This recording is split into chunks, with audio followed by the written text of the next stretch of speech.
So let's write fast. Right? Write and say reconstruction and reorganization. Reconstruction and reorganization.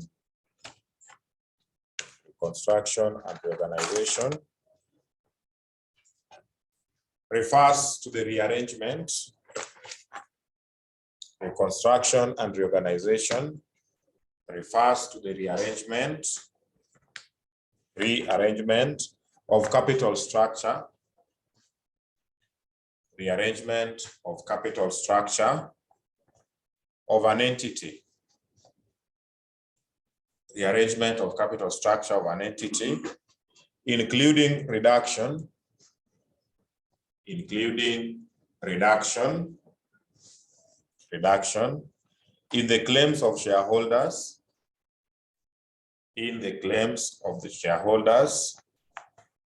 and creditors. Full stop. Another hyphen. Such rearrangement of capital structure. Such rearrangement of capital structure becomes necessary. Such rearrangement of capital structure becomes necessary where a company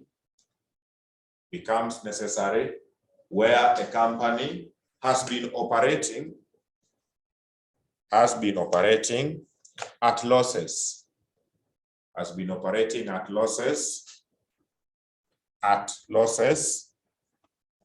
Over a long period.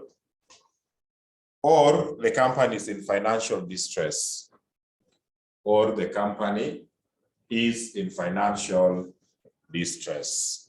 Full stop.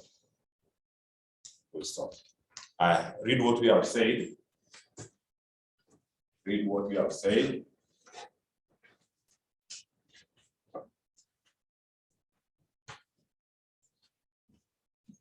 So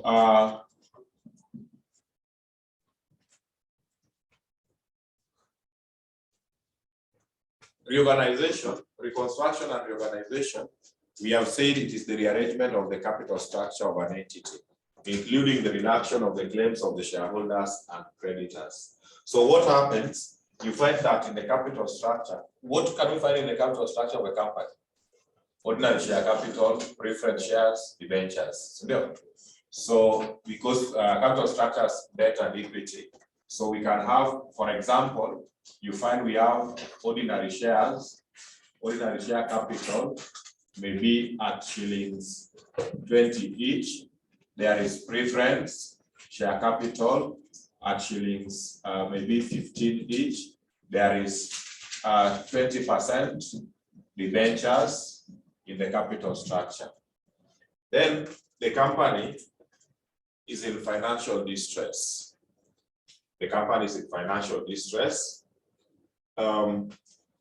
So the possibility, they are in financial distress and maybe they don't want to close down the company. So what they can do, they negotiate with these providers of finance. So they can talk to the ordinary shareholders that you people, let's reduce this par value maybe to shillings. Instead of 20, let's make it shillings what? 15. When you lower the price, maybe people will be willing maybe to buy more about that. Then preference also we can negotiate. We negotiate with them, but mostly preference we don't negotiate on the par value. We negotiate on the rate of dividends. So maybe if the rate of dividends was 8%, we can talk to them and tell them it will be 15%, but give us time for like 3 years we stabilize, but on resumption we'll start paying maybe at 15%. We negotiate with the debenture holders that instead of interest being 20%, then this loan is supposed to be paid in the next 3 years. Let us pay this loan in the next 8 years, but we increase this one to 22%. So you try to negotiate out to ensure that you gain stability. Also, when the company is in financial distress, then once you pick up, you can see what to do. So during reconstruction, now in exam setup, the examiner will give you a scenario on how they have proposed, So you just be required to prepare the books after the proposal. They are in financial distress. Yes.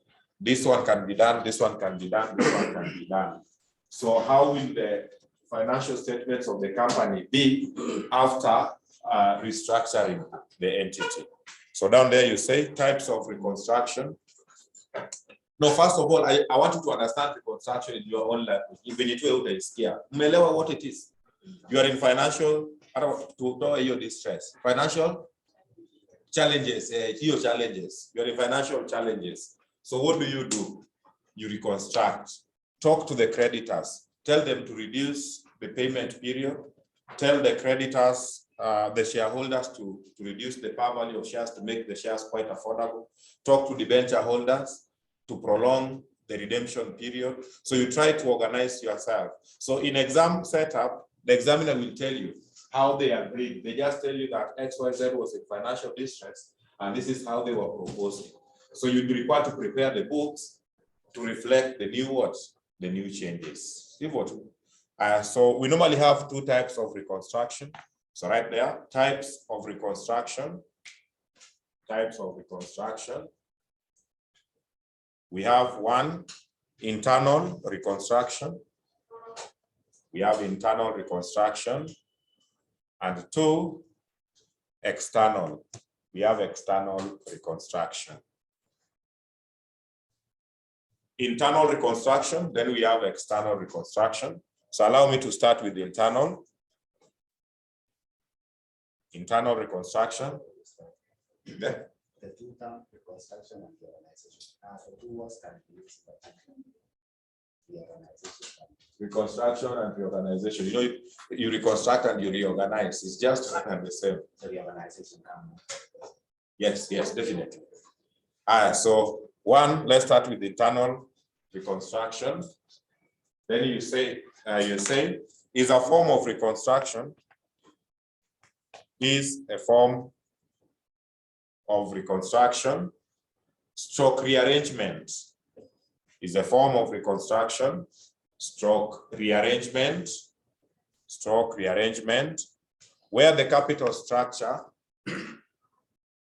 Where the capital structure of the company is reorganized internally. Is reorganized internally. Full stop. So when we say, when we talk about external, we see the difference. Then external reconstruction,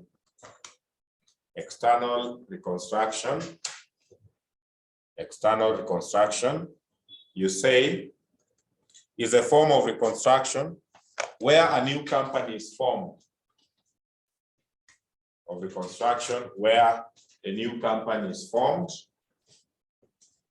Where a new company is formed to take over the business. Take over the business of an existing entity. To take over the business of an existing entity. Full stop. Another FN.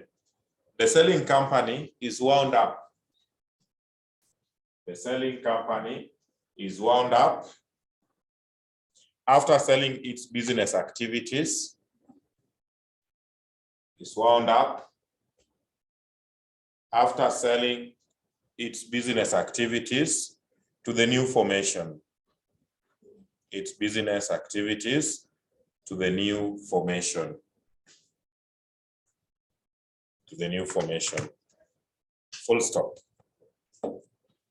So I want to go back to internal. So internal reconstruction, you don't want to give out the entity. So you just reorganize yourselves internally by altering the share capital, negotiating with creditors, and all that. But if that can't work, then now you have to sell off. You own up, you create the existing, then a new entity is formed to take over the operations of an existing. So some people normally ask, how will I know this is internal and this is external? So where there is new formation, the examiner will tell you that a new company was formed to take over the existing entity, then that is an external what? Reconstruction. Internal, there is no formation of a new entity. Mnapambana your own problems. You reorganize, you check how to negotiate. So I want to expound more on the internal first, then we will go to external. So right for me, there are further aspects, subtopic, further aspects of internal reconstruction, further aspects of internal reconstruction, further aspects of internal reconstruction,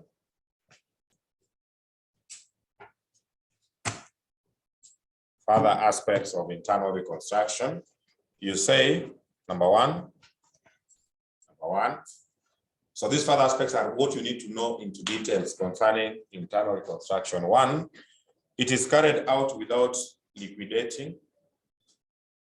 It is carried out without liquidating the existing company. Carried out without liquidating the existing company. Number two, the company maintains, stroke retains.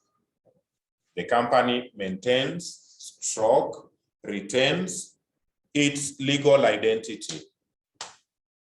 Its legal identity. So retains its legal identity. Number three, the process of internal reconstruction.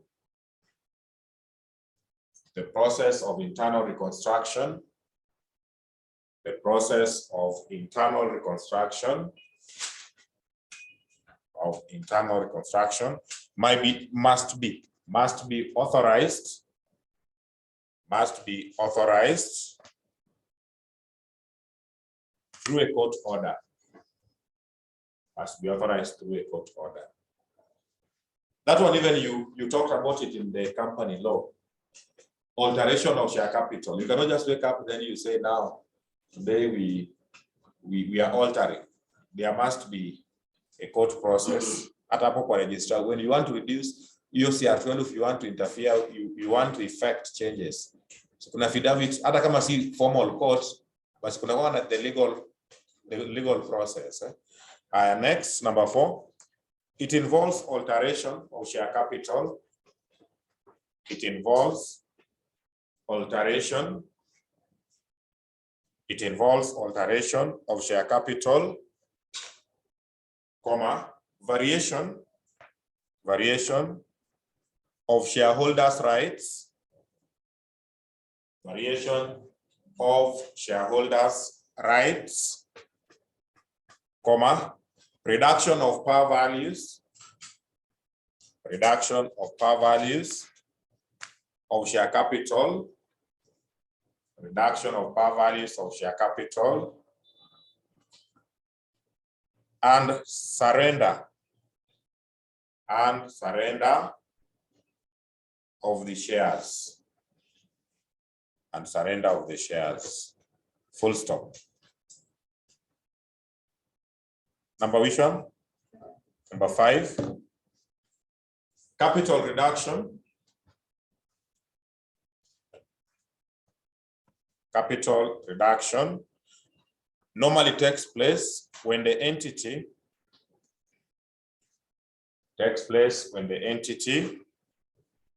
has been reporting successive trading losses. The entity has been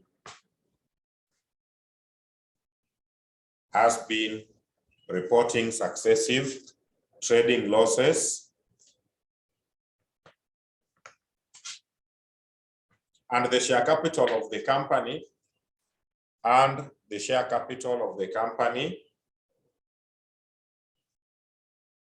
no longer represents the company's net assets. No longer represents the company's net assets. You know, net assets is the equity component.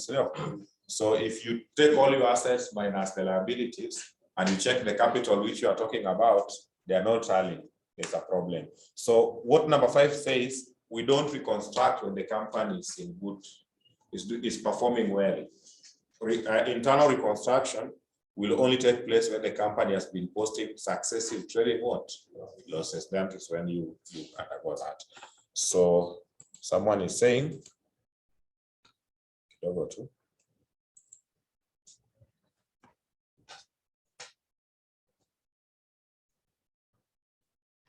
The picture of the note so far. So someone will share.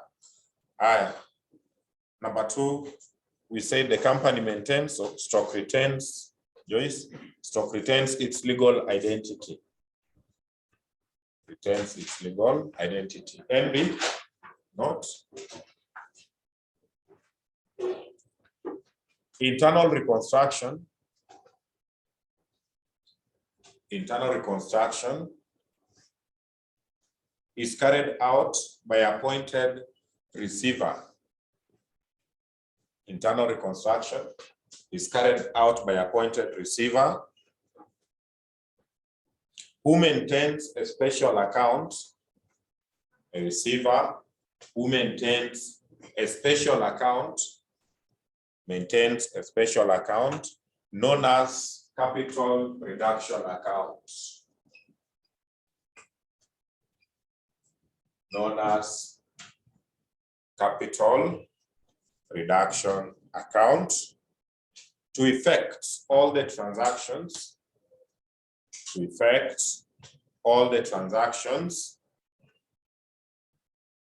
during the reconstruction process. All the transactions during the reconstruction process. Full stop. So internal reconstruction, which company is undergoing internal reconstruction right now? Is there any?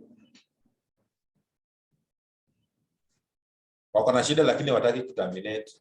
Wameappoint receiver to try to bring the company back to profitability. Chase Bank walimalizana. Chase Bank finished. Which company is undergoing reorganization right now? Oh yes. Well, appoint. Yes. So if a receiver has been appointed, this is saying National Bank. National Bank is under receivership. They have refused. Alice is saying Resolutions Insurance Company. Yeah? It's being wound up. Now, number 1, is that insurance in Kenya? That company? Resolutions. You go town. At your ground floor. So you are saying it is being wound up. So Alice, if it is being wound up, that is external. Lakini hata wao hiyo jina wamepea hiyo insurance resolution. You know resolution na resolution to dissolve. Ilikuwa mzuri. So if they are winding up, then that is external. What about the issue of transnational? Oh, by the way. No, you know they are change of name that one. Because the media Kufuatilia hiyo ya Access, but Access is a very big bank. Actually, Access is a Nigerian bank. Yeah, but I think they took over transnational. The one which was Then that is external. That is external straight. All right, so what I wanted to shine here, I want you to understand nothing in see as you unaelewa because of class, understand because you are seeing it. So internal, the problem is there, but you decide. Just as ngine mtu anaulizwa siku hizi niko aje, tunajaribu tu. Kanani, why are you laughing? Tunajaribu tu. So unasema right now we are undergoing internal what? Reconstruction. Ikibidi mwachane, hiyo ni external. External sasa hakuna option. Things must end. So the receiver is appointed. And remember, we are Kenyans, and Kenya is our serious business. You can appoint receiver instead of, the work of the receiver is to stabilize the entity to profitability level, then it gives back to the management. But most receivers, once they have been appointed, they receive in their stomach. Instead of even stabilizing, now you have to undergo external. Watch a company end. So for accountability purposes, the receiver is expected to come up with account known as which account? Capital reduction account. So in this capital reduction account, anything the receiver does, any transaction, adjusted in that account. So I want you to understand properly the double entry, more so for the equity, the double entry for equity, the double entry for assets, and the double entry for liabilities. Once you understand this, I think we are going to be fine. So equity in the ledger, equity normally has which entry? Credit. Assets normally have, then liabilities normally have credit. So the examiner will tell you that shareholders accepted, they accepted to reduce, maybe it was 50 million, they had 50, they decided to reduce them to 30. So if you are reducing equity, you will have to debit the equity account. So if they are reducing to 30, it means it is reducing by how much? 20. So that transaction which you are effecting in equity, you do it against which account? Capital reduction. So once you debit equity, you come and credit the capital reduction. So this account is meant to effect all the transactions. So once you know equity is credited assets, so they tell you assets were to be reduced to this, you reduce by crediting the assets, you debit this account. So, we are going to get out your past papers. I don't know whether we'll manage. Target me 3 questions for internal. 3. If tukimaliza 3, we just go home. When you are going to sweater watoa. Yes.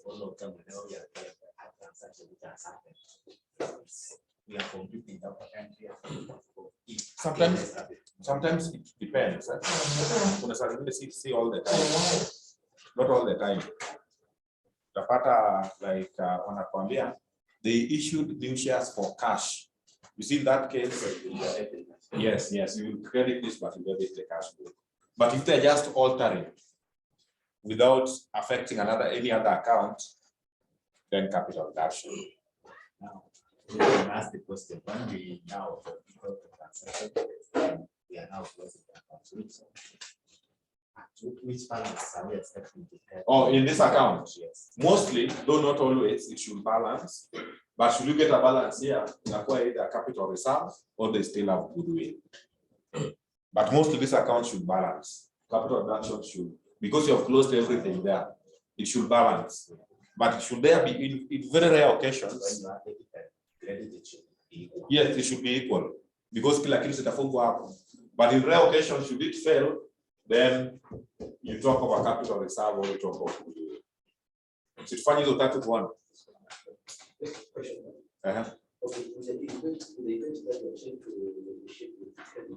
Yes. And changing funds so hard for them to accept. They can sometimes go to extra money for things and enforcement instead of that they know. I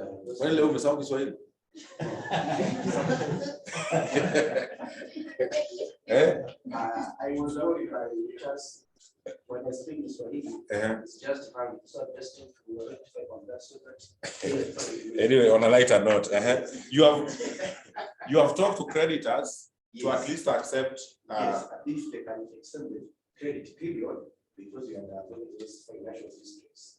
Then they say no. They go ahead and pick some other enforcement measures.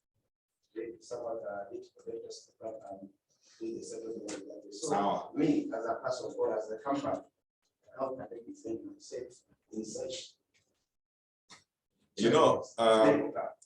There is what we call Rapo inamaanisha nini? At most what? See at all creditors mtakuwa in bad books. So sometimes unaangalianga wale the key ones. But the way you are saying, sometimes they can refuse. In fact, in most cases, you will find creditors are the people filing for bankruptcy. So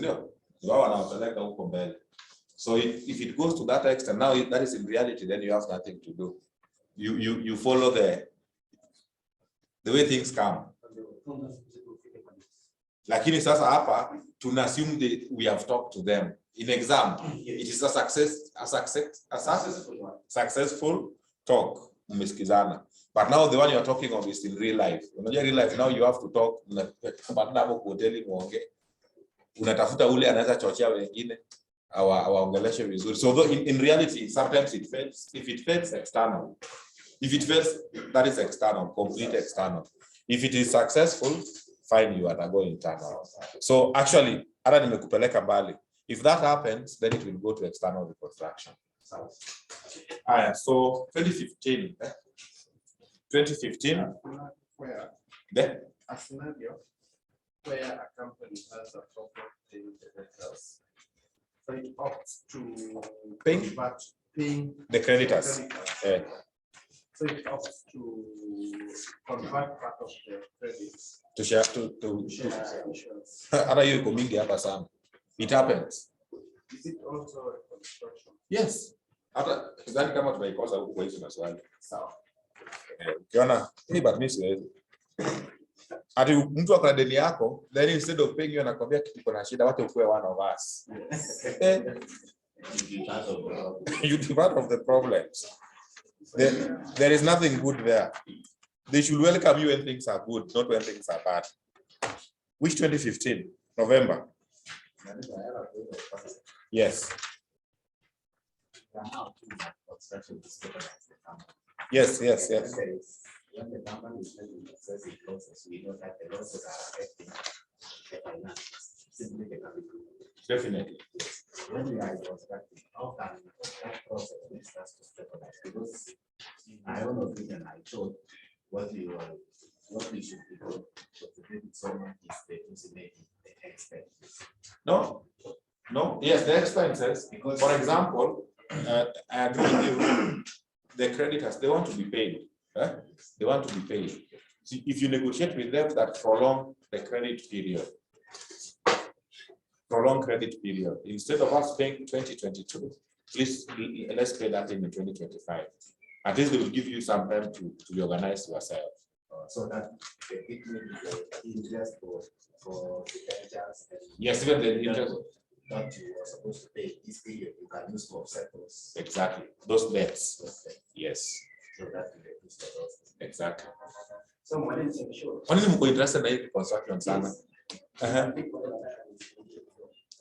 So in short, in reconstruction and reorganization, they are going through some problems. Yeah, definitely, yes. Definitely. And it will be very, very, very much unfair that the auditor gave unqualified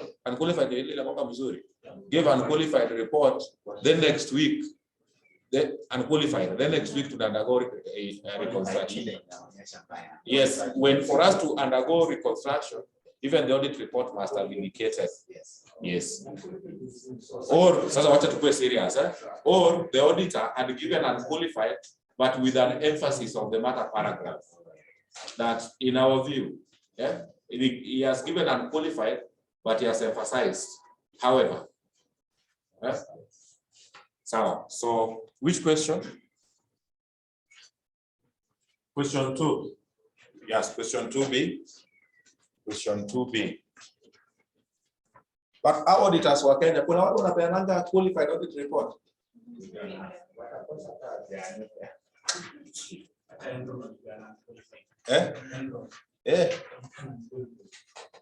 KPMG watapeana unqualified. Hata wanaandika before hata waanze. It's true.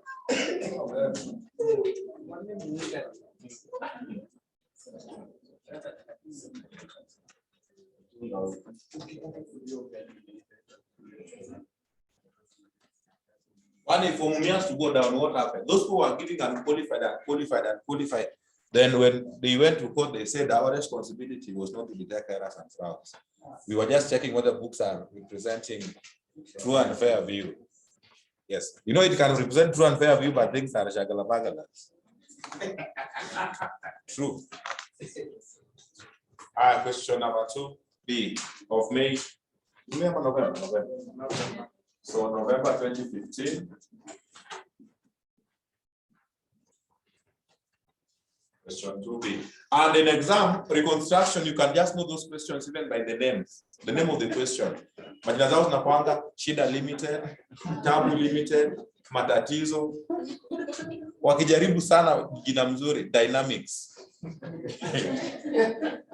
You know, even dynamics is not constant. So ukisoma tu hivi, you can be able to tell. The name of the question can tell you what is this. So B, you see, Tabu Limited is a private company. Examiners itumie hiyo to confuse. Kumbe ni group, na wewe umeona Tabu unasema hii ni group, sianzi nayo. Unatafuta reconstruction, unasema hakuna. You know, sometimes mwalimu anasikianga vibaya. Tunakutana after exam, mmoja wapo ni umemaliza So you're the first person tumepatana naye immediately after exam. So I want to know which topics. So nakuuliza wameleta which topics. What has been kuambia aje? Alisijui ni kuambia aje. There's a problem there. Tabu Limited hapo na switch bio. I will not show you anything. Nakuuliza unaenda kupiga kura wapi? Tabu Limited is a private company. 3/4 of the issued share capital of the company are held by the directors and members of the immediate family. The company's draft statement of financial position as at 31st December 2014 was as follows. So let me just go through them. Intangible assets, they had development costs, there was goodwill. Tangible, there was building, plant and machinery. Current assets, there was inventories, trade receivables. Current liabilities, they had trade payables, bank loans and overdrafts.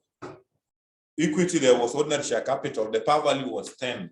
So master that in our mind in case they interfere with it. The par value was 10. Share premium, accumulated losses. So here the examiner is nice. They have said accumulated losses. In all the questions for reconstruction, there will be accumulated losses, but sometimes they don't mention. They write it as retained earnings, but wanaweka negative. So once you have that negative retained earnings, that is accumulated losses. Yes. That is okay. Bank loans and overdrafts consists of 10% loan of 400 million, carrying a fixed charge on the company's building and an unsecured overdraft of 287 million. The demand for the company's products have fallen drastically in recent years, owing to the importation of high quality and cheaper alternative products from Southeast Asia. The development cost appearing in the statement of financial position relates to a new product that has been referred to a marketable stage and for which there is believed to be a strong demand. These costs have been properly capitalized in accordance with the provisions of IAS 38 intangible assets. The company is in urgent need of capital to meet existing liabilities and the necessary new investments in plant and working capital. You know, hiyo kitu yote hakuna kitu wamesema ni kizungu tu. Sasa hii Asia sijui wapi tutamsaidiaje hapa. A scheme, that is what we want. A scheme of reorganization has been drawn up for consideration by the shareholders and creditors. The terms of the scheme are as follows. So they have drafted a scheme. They have drafted a scheme, if which adopted can help us to stabilize. So number one, the shares of shillings 10 each. Shares of shillings 10 each. In ordinary? Yes, of shillings 10 each are to be written down to shillings 2 per share.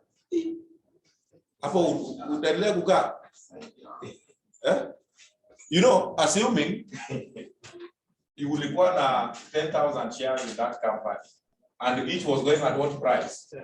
10. So that is Ulikuwa 100. Then unasikia sasa wanasema if it's adopted by the shareholders, it will reduce to shilling how much?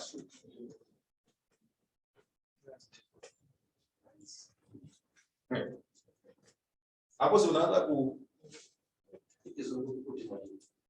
unajitoa immediately hapo unafanya nini?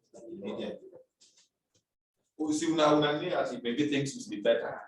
No.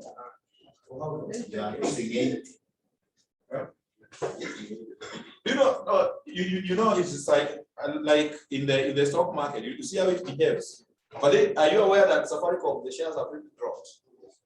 Hey, so you 20 what? Now that's check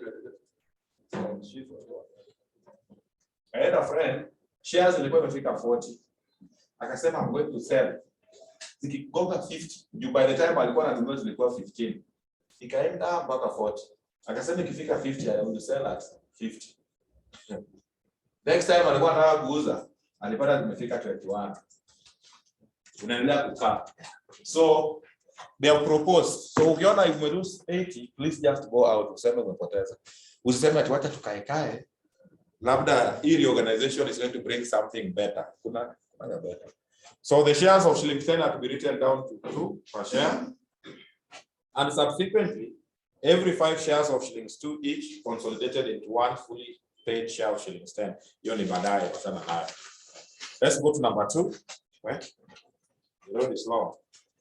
Number 2, the existing shareholders are to subscribe. Underline the word subscribe. In accounting, once you hear the word subscribe, there is always cash book element somewhere. When people are subscribing, they must pay. Akunanga subscription ya bure. So when you see subscription anywhere in accounting, there is money element, cash book element.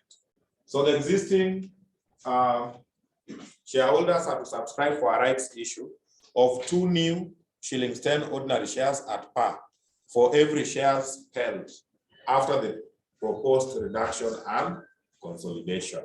No problem. A major supplier agreed to exchange a debt of shillings 180 million. And please, when we're doing this, let's be very specific. Angalia, in reality, unaona kuna supplier mahali. If maybe kama unafanya kazi, hebu angalia, kuna ka supplier unaona anakuwa mzuri, basi huyo sasa. A major supplier agreed to exchange a debt of 180 included in trade payables for 18 million ordinary shares of shillings 10. Charles umesikia? You ulikuwa unasema? Yes. Yes, the supplier credit amekubali. Instead of you paying me, just give me what? Shares. I want to be part of this company, which is making problems. A risk taker.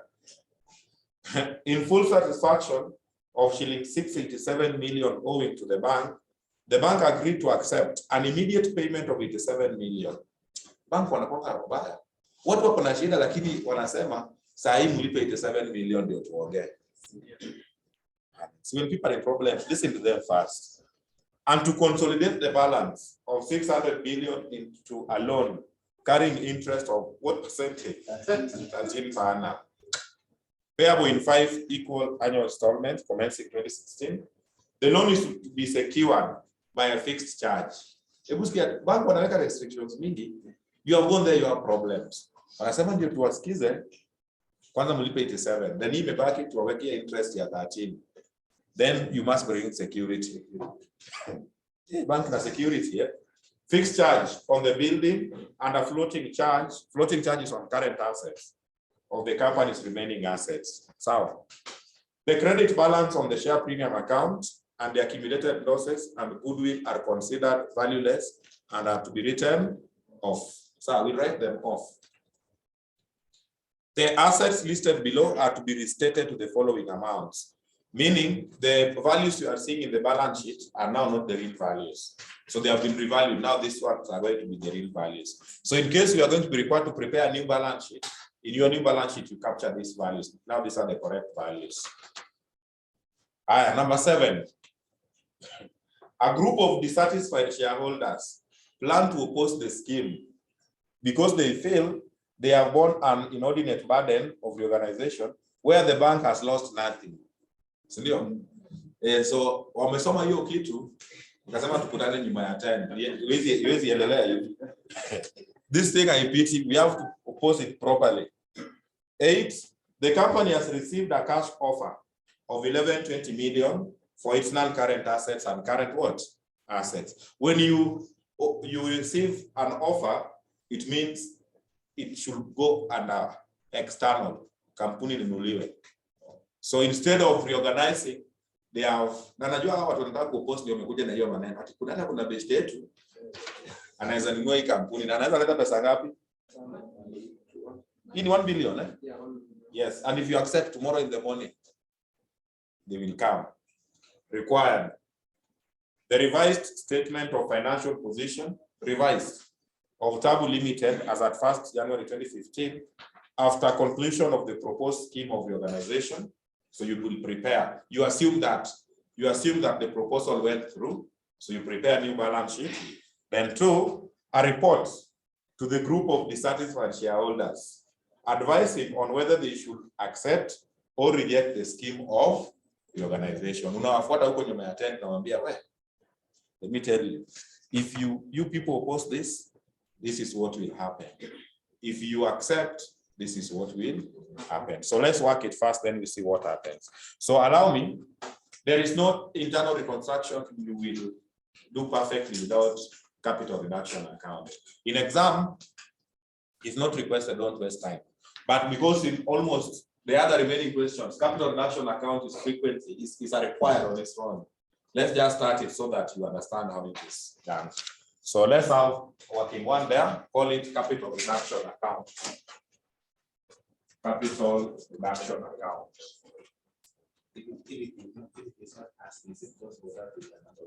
Of course, in 1 month. If not asked, wewe enda straight. Kwanza hii unawezi kosa marks because unaanza na statement of financial position number 6. No, note 6. Non-current assets. Those figures.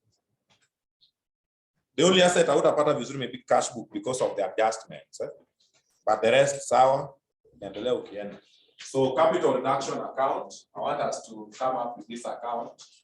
Capital reduction account is the main account which is maintained by the receiver. So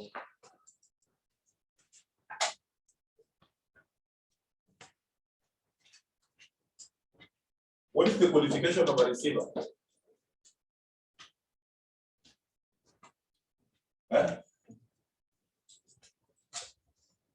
Is there someone with the knowledge in management and accounting? So this is not Simajabu. Hata wewe ukiitwa you receive, you be a receiver, you reorganize for them. So if that is the case, you'll have to prepare this account to see what happens. Let's start. So how do you start the capital reduction? You check the proposals. So unasoma proposal one by one, you can adjust. So in your adjustment, you check. They debited, they have said we alter this to this. So it means I'll debit this account, I credit this account. So let's start with the proposal number 1. Proposal number 1, the shares of shillings 10 each are to be written down to 2. Dangerous. So when you are writing down shares, what do you do to the share capital account? The reasoning starts from that other account so that we can effect it here. Share capital, you said, is always done what? Yes. Share capital always has a credit balance. So when you are reducing, you do what to the capital account? You debit. So debit capital account, credit capital reduction. So you come here and say ordinary share capital. So check how many ordinary shares were we having. How many ordinary shares were we having? Check the capital structure, the balance sheet up there. It was 800 divided by 10.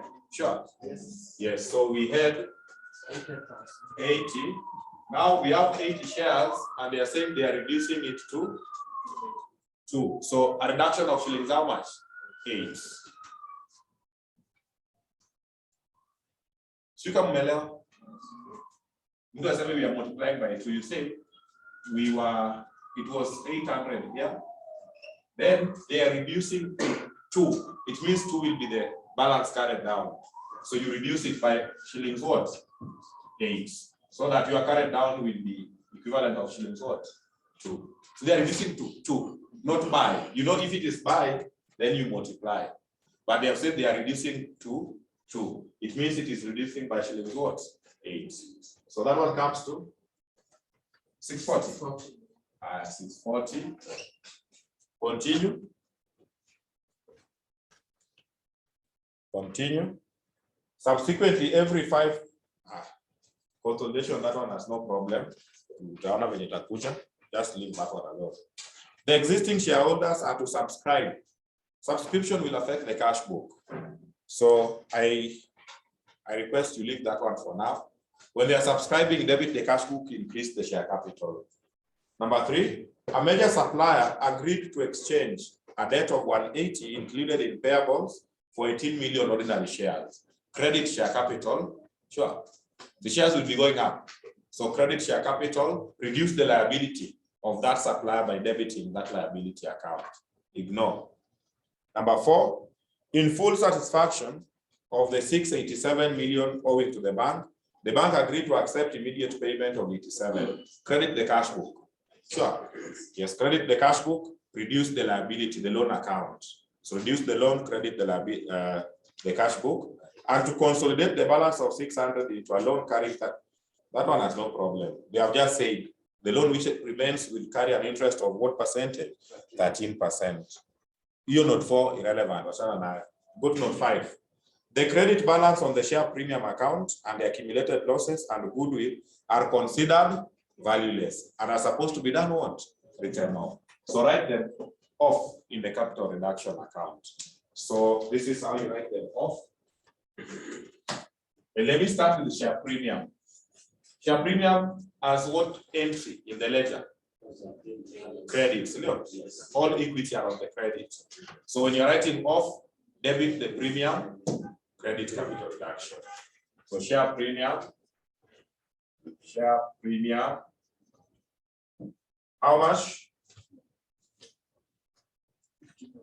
50,000. And the other one they want us to write off is which one? Accumulated what? Losses. I'll explain, but nataka mjue tu from today back at tumalize. Accumulated losses will always be debited here. I'll tell you, but I'll explain. So accumulated losses. How much is this? 10? This 1080? No, sorry. 230, 232. And even all the assets, though I'm going to explain, all the assets also are written off by debiting this account. So goodwill, they have said goodwill was also to be written off. Goodwill, how much is the value of goodwill? 60. 60. So maybe I can explain. Accumulated losses in the P&L, profit and loss account. How do we record income in the profit account? You know, we are dealing with accountants. Profit account, do we credit income or we credit or we debit the P&L? Credit. All incomes are done what? Credited. And losses or expenses are done what? Debited. So accumulated losses, they have a debit entry in the P&L. So to eliminate them, credit P&L, debit capital reduction. But where is going to be accumulated losses? We do it in so many questions. Where debit happen, don't even bother to know. Goodwill, assets. Assets normally have debit entries in the ledger. So when you're writing off an asset, credit the asset, debit the capital reduction.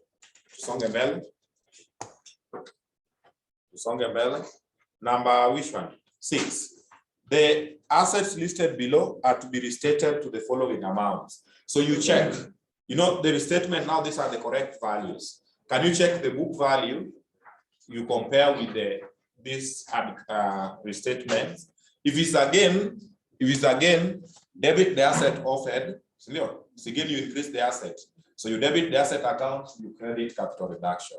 A loss, you credit the asset, debit the capital reduction.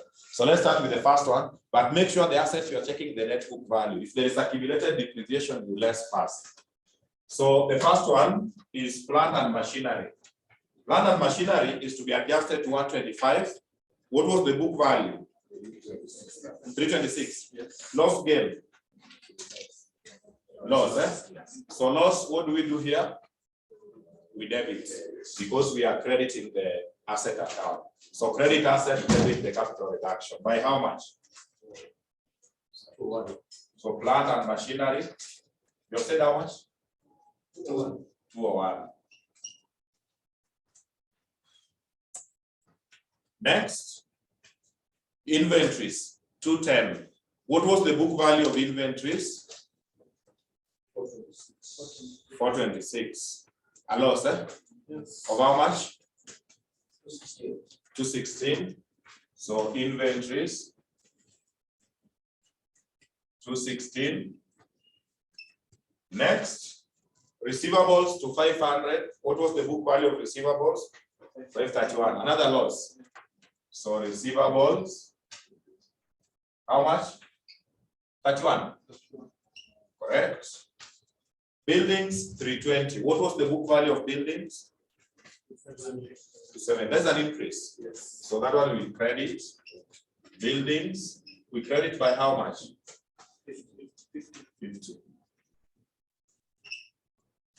Correct. Number 7. Number 7. Number 7. A group of dissatisfied shareholders plan to oppose. The company has received a cash offer. Sawa. Offer ni ile tu plan B, ndio? In case ianguke, wanauza. So we are done. Mostly, I said mostly, this account should balance. But should there be, in case there is a balancing figure, then this side, if it balances here, is a capital reserve, which goes to equity. Means they have, so that is balancing figure. If it goes the other side, then that is goodwill. In very rare occasions, we need to have a balancing figure, but I've never seen. So if there is no balancing figure, the well and good. So can you add balance? It should automatically goes up. With how much? How much? 740. 740.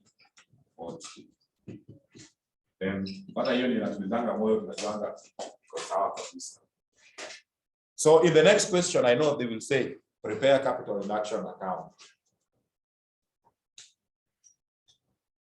I want to prepare for them the new balance sheet, but I've realized ordinary share capital is affected so many times. So allow me to come up with ordinary share capital account, then we can prepare for them the balance sheet, the new balance sheet. So note number 4. Yes. In full satisfaction, yes. How do we treat your and saying contract into the Ndio wanatuumiza tu, wanasema sasa hiyo loan. Unajua initial hiyo loan haiko sitakuwa huko. You know initially it was 10%. Wametukazia. Wanasema ni sawa, tumewakubalia lakini 13%. Ama tu auction. Nasema tu ni sawa, ndio. We will meet by there. I write for me ordinary share capital account. I want to prepare that because there are so many changes which have taken place. So ordinary share capital account. Ordinary share capital account.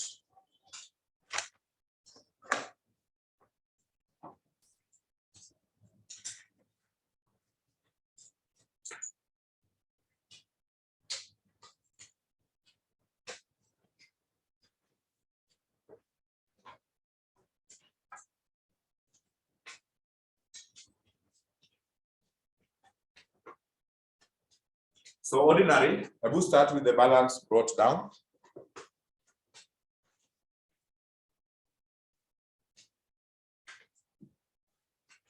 Check the one in the trial balance.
I know 50%. English. Only.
So balance brought down in the capital account was how much?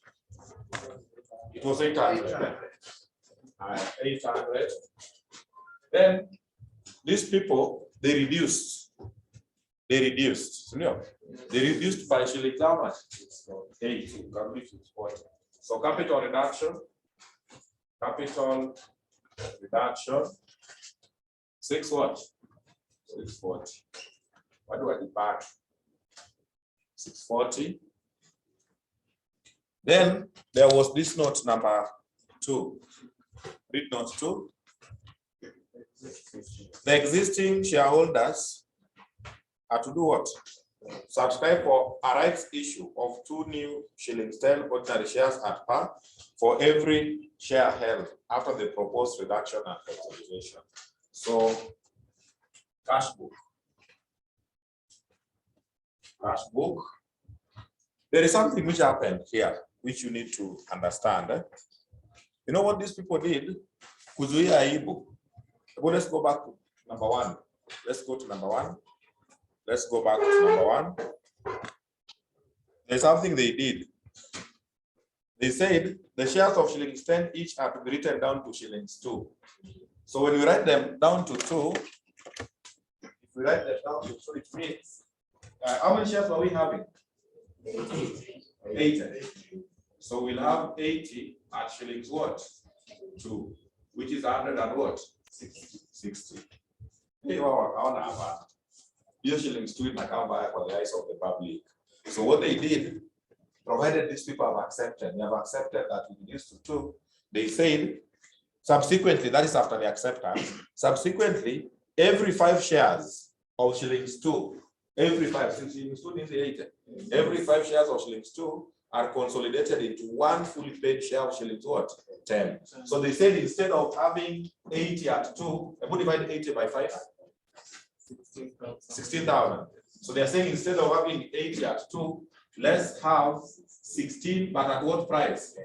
10. You know, Baruch 160.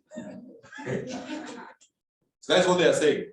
Instead of 80 at 2, let's have 16 at 10. At least 10 competitors, so at least ionekane ni shillings 10, but they have consolidated. So after the acceptance, they will be consolidated. Instead of 80 at 2, they will have 16 at what? 10. So when we have their balance sheet, this statement at 10. Yes, now it will be at 10. So the rights issue, if we go back to the rights issue, the existing shareholders have subscribed for 2 new shillings 10 ordinary shares at par for every share held after the proposed what? Reduction and consolidation. So cash book, this is rights issue. Rights issue. It will be 1 for every rights issue of 2 new. 2 for every 1. Sindio? 2 for every 1 of how much? 16, but 16 at shillings what? 10. So after consolidation, we'll have 16,000 shares, but at shillings 10. Instead of 80, but you know what the standing which has changed? Instead of 80 at 2, 100 years 80 at 2, 116 at what? 10. You can do it the way you want. You can just still consolidate this one. Now, when you are calculating that one, you use the new system, the 116 at 10. Yes, this one here. Yes. So that's what they have said after consolidation. Yes. So that is how much? 320. 320. There's another one. There's another note affecting shares. Which one? Number 3. Note number 3. A major supplier agreed to exchange a debt of 180 included in trade payables for 18 million ordinary shares of shillings 10. So trade payable, wamepewa shares 18 million. We are working in thousands. So is that 18,000? 180. 18 million, first of all, 18,000 times shillings 10. So it is 180. 180. 18 million is 18,000 in thousands. Then times the value, which is 10. So that is 180. In full, there is nothing again which affects shares. That is all. So can you give us the balance carried down? So balance the account. Balance up the account. So balance carried down. How much?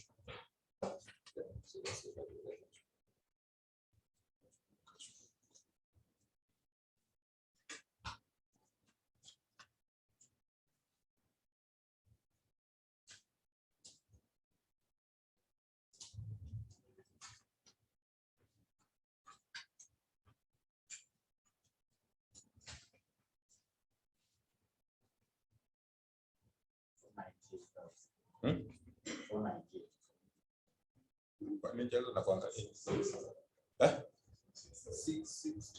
660. Yes, I can see there. 600 and what? 660,000. Please, let's rectify for them now their balance sheet. So now, hey, we are practical here. Assuming you have been appointed. You have been appointed to send me to ukweli, which is okay. You can be appointed, you have the qualifications to help these people reconstruct. Now, kufanya hiyo kazi wamekwambia, we want it to be done within 3 weeks. Total amount will pay you 1.5, deposit at 800 million. Utaachilia hiyo kazi? Na wataki kuona mtu mwingine hapo, it is you they want you to do. Will you leave that work? So what will you do? Especially for assets. In the assets, you will have to engage a valuer. So, yes. You search for a property valuer, that one is allowed. So you can expert engagement. Yes, unaleta valuer, anafanya valuation, then you talk to them. I'm thinking you are supposed to reduce this and this and this and this. Umesema pesa hizi achilia. Pesa ikikuja.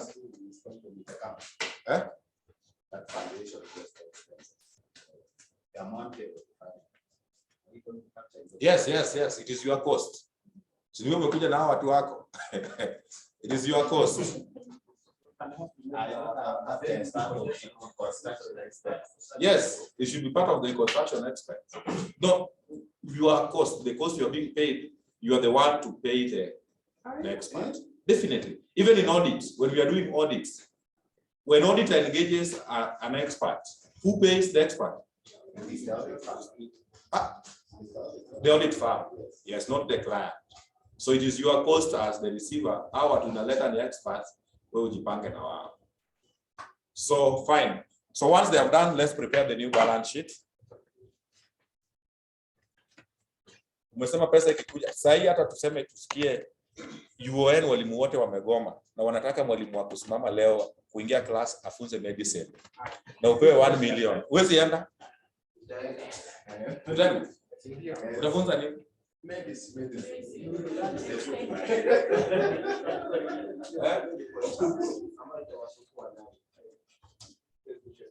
Unaingia kwa hiyo class? Yes. Unasomesha nini? Medicine. Most of you are kama ni 3 hours, 1 hour story, yeah? Yes. You give your life history. Then you keep on asking them, what do you think?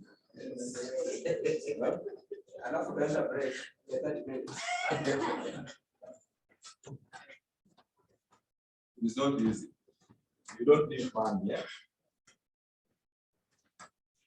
So let's do them the new balance sheet. New balance sheet. Yes. You have ignored. Is it not if we decide to fungua so many accounts, we can squeeze it out there in the cash book. So they are calling themselves tab. But the name you give a company, I think, also matters.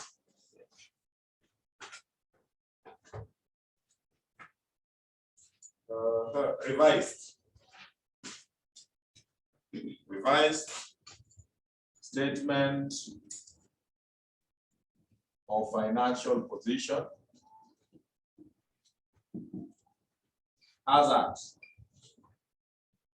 1st January 2015. That class kwanza unaenda kama umechelewa. Unasema there was emergency at Chiromo.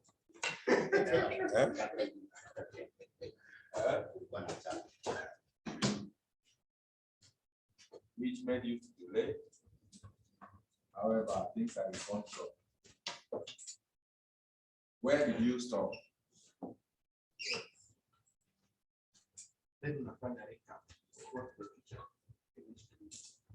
Na sasa writing unapata hapo kama uelewe.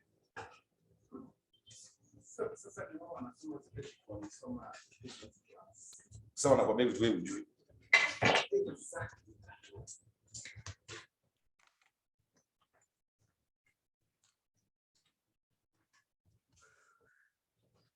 We kick off. So what we do, unaona hiyo balance sheet yao. Tunashikilia hiyo. But now, where there is adjustment, we bring up. There are some you will find there was no adjustment. So where there was no adjustment, just capture those values. All right, so non-current assets, I don't want to separate them as intangible, what just bring them. The intangible, there is development cost and goodwill. Goodwill was written off. Yes. Sure. So just bring for me development cost. Development cost. This is 85. The far end. Tangible, there's building. Building, the value was adjusted. Buildings, the value was adjusted to how much? 300 and what? 20.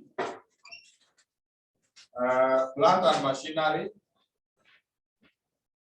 Plant and machinery. Adjusted to how much? 125. There is no any other than current. So can you add?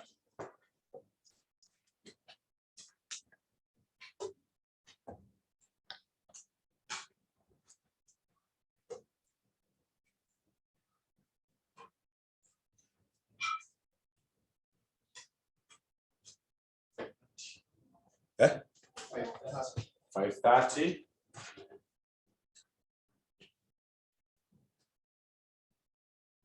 Current assets. Inventories.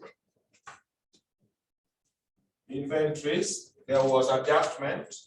How much? 2 to 10. Receivables. Receivables. How much is this? 500. Sasa tangu uanze kwa mtihani, is there something which can buy you from posting these things? Unless you will send a the reconstruction. Then the one you were saying, the cash book, when we gave rights, there was a rights issue, there was a subscription. So they paid. So cash book, they paid how much? 320. However, there was a bank when you were to let issue up, they said something. Number 4, Yeah, in full satisfaction of this, the bank agreed to accept an immediate payment of 87. So from our rights issue, net off that 87.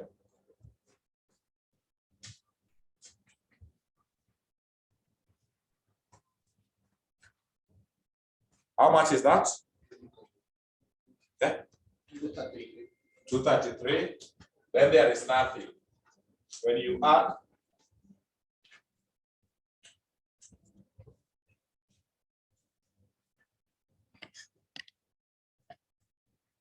what do you get? 790. Yeah? 943. 943. Total assets. Total assets, how much? 1473. Equity and liabilities. Equity and liabilities. Ordinary share capital. There are some changes. So we got 660. The balance which we have adjusted. Yes, we have gotten 660. What follows? Just check. You go to the equity, you just follow that procedure.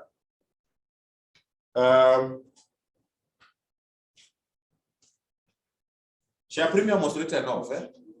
Ignore. Accumulated losses were also written off. Non-current liabilities. You know, the bank brought a problem. They say, what did they say? You pay.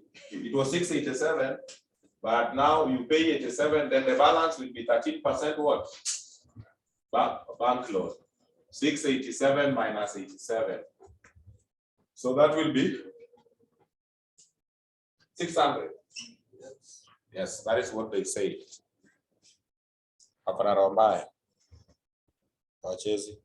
Current liabilities. Current liabilities.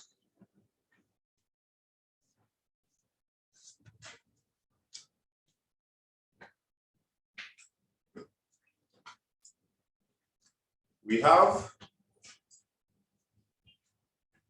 payables.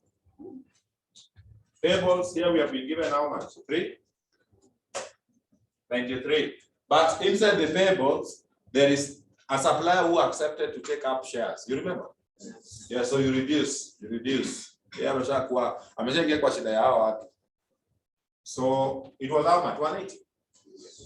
So reduce this by 180.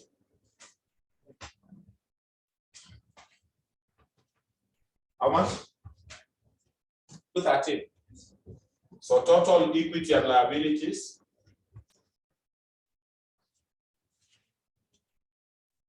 How many months is that balance? It is okay. Okay means 1473.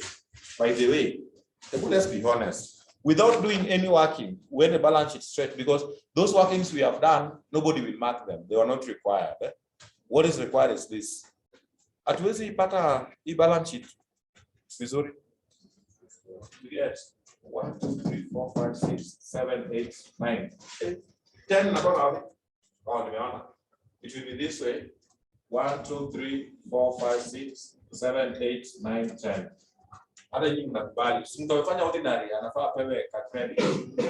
So now, here I can get this without doing any work. All the this you can get this cash book. So like too much now they gave rights issue 5. This minus that. Do you have to do a working? No. This one you can get without.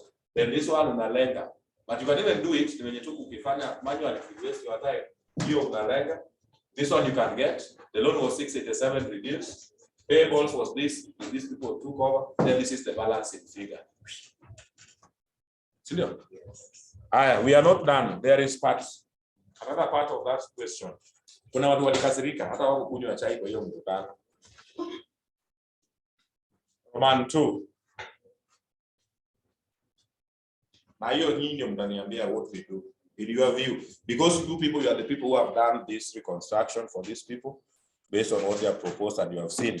They were saying, give a report to the group of dissatisfied shareholders, advising on whether they should accept or reject the scheme of reorganization. So from what you have seen, okay, the proposal is giving them how much? If they oppose, when they oppose, opposing means they want us to sell off. So if we sell off, we'll get how much? 1120. If they accept, then this will be the situation. So what do you think? Ama utacheza kama wewe upeane na weke disclaimer unasema they should accept, alafu kufika mbona unasema however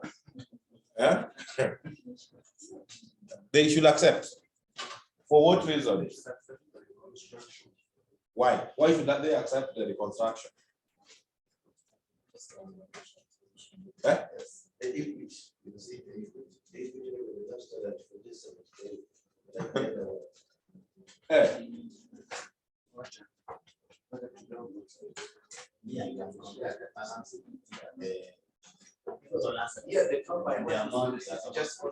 Online Mwonge, do we accept to reconstruct or we accept the money? We accept the reconstruction money. Why?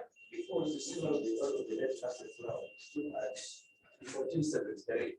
Unlike when the same cash was at 1 to 1. One already with this one.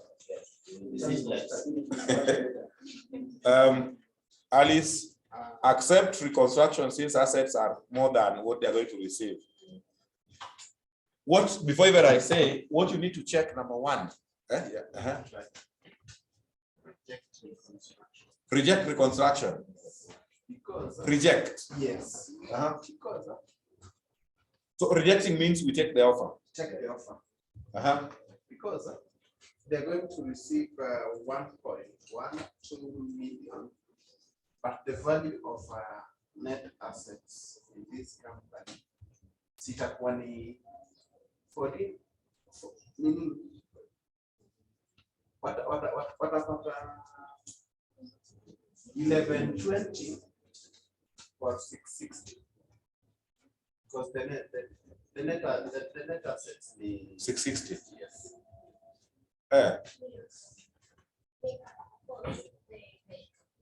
You reject the reconstruction for reasons. Because the current asset, for example, they're giving them cash is like current asset. Si pesa unataka. When you compare with the current asset from the 943. Yeah, 943. You want money? Haraka. Okay, Miss you answer. What I need to say, Miss you answer. But what I want you to check first before even you reason. Whenever you are undergoing external, kama umeamua kuenda, rule 1, all the liabilities must be paid. Sinakwanga hivyo? Yes. See, when you are liquidating the company, creditors must be paid first. Yes. So can you go to the current, the balance sheet the way it is? How much is the liabilities, which you can see there? Let's start reasoning from there. Yeah? 1080. So if they decide to go, kwa ile pesa wanaenda kupata, the 1120. Yes, the 1120, they will have to settle the liabilities first. Wanabaki na ngapi? So chukua 1120 kwanza clear liabilities. 40 what? Sema hiyo 40 vizuri. They will remain with 40 what? They will remain with 40 million. Of this 40 million, if you check, now when they reconstruct, check the equity. If they reconstruct, their equity will be what? 660. And equity, the equity holders are entitled to dividends in case the company will start making profits. And now that we have written off the losses, the company, any moment they start making profits, this will start receiving dividends. You cannot remain with 40 to forgo all these assets. So accept the reconstruction. Reports to the dissatisfied. Kwanza hiyo dissatisfied na power nike capital letters. How do watu wabaya? To the dissatisfied shareholders. Na wananikiana message during that meeting. Wewe pia tutamit. Wana meeting wapi? Jivanji. Report to the dissatisfied shareholders. You say, the ordinary shareholders owns the equity. The ordinary shareholders, okay, the max ngapi kwanza? 4, yes, 4, we have to say something. The ordinary shareholders owns the equity of the company. Owns the equity of the company. And therefore, they benefit. Sorry. And therefore, they benefit from any increase. They benefit from any increase in the value of ordinary shares. They benefit from any increase of the ordinary shares.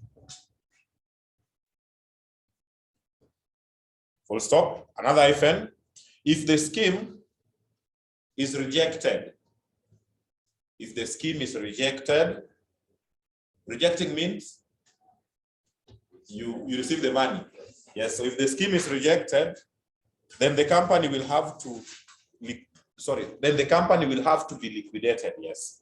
Then the company will have to be liquidated.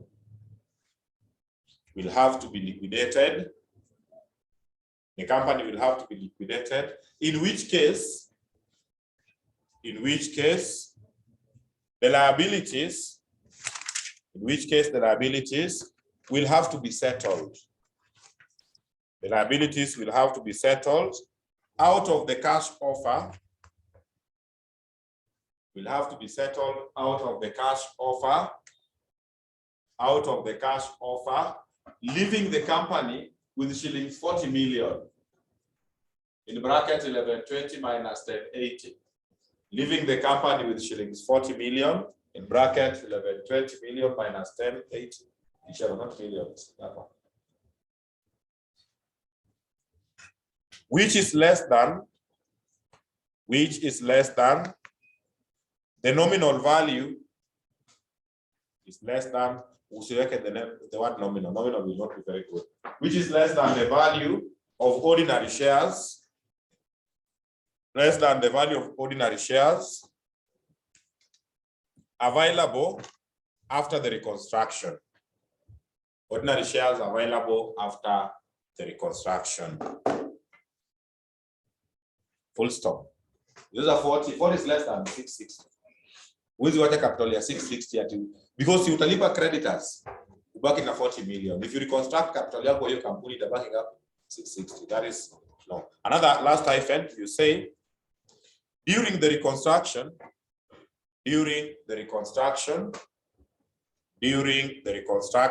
comma, accumulated losses are to be eliminated. Accumulated losses are to be eliminated. Accumulated losses are to be eliminated, meaning that the entity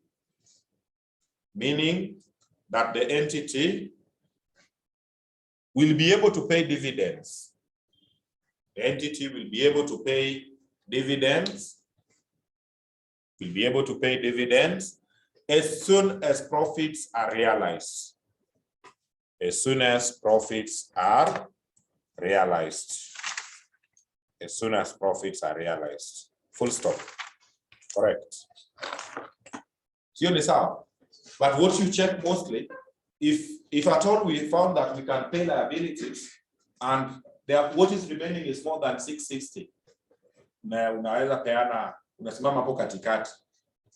Unasimama katikati, but now you justify, they should just accept. For example, after paying liabilities, you find this one is 800, they are remaining with 800 million. They should just take the offer because the future is uncertain. Eh? We are your dividends. Let's go to 2020. Let's go to 2020. Mtu wako na maji anaweza toa kunywa. Watu wako nyumbani wafanye nini?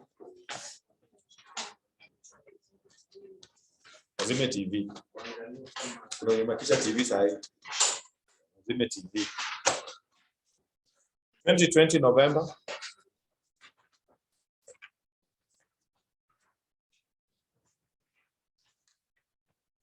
November 2020.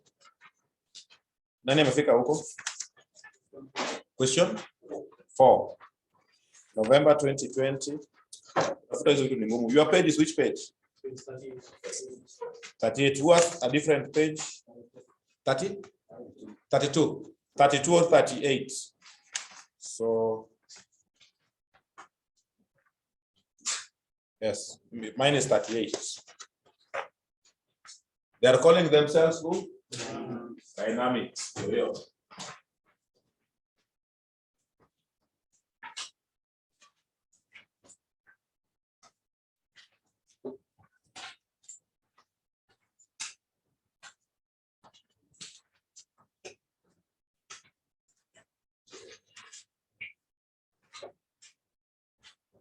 Dynamics.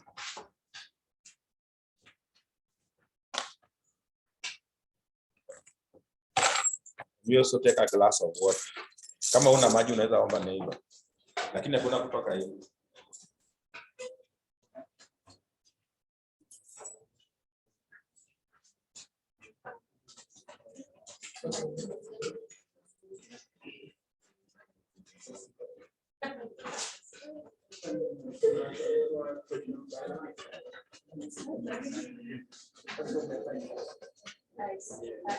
That is what we call serious.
So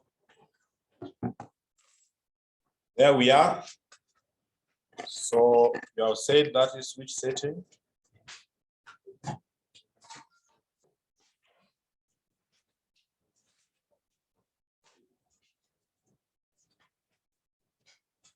November 2020.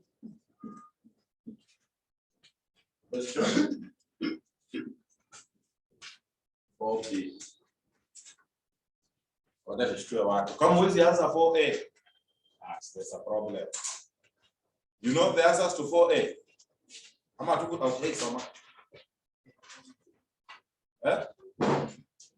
Distinguish between the two types of joint arrangements. Did we write?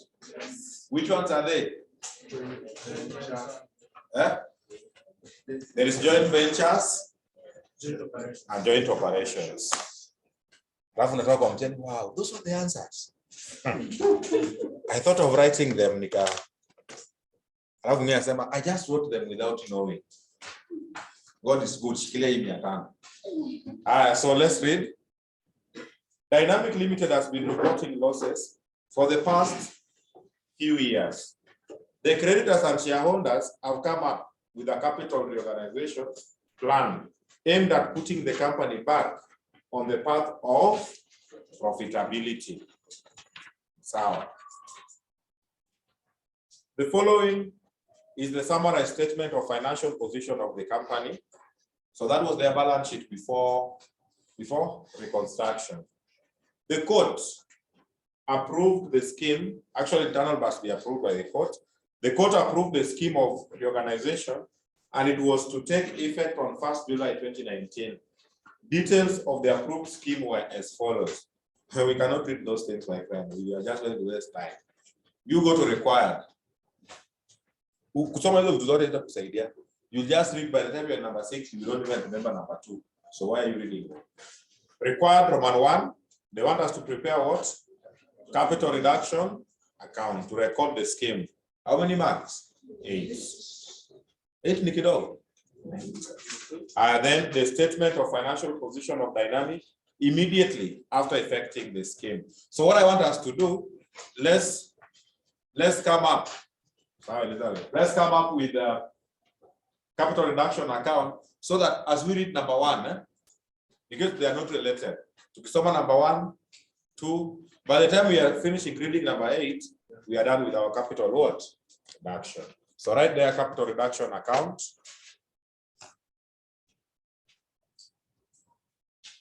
Capital reduction account. Capital reduction account.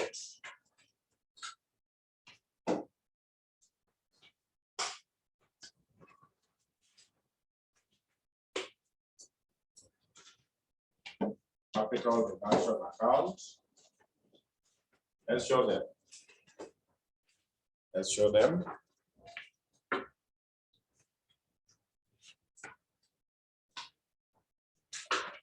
So shillings are in what?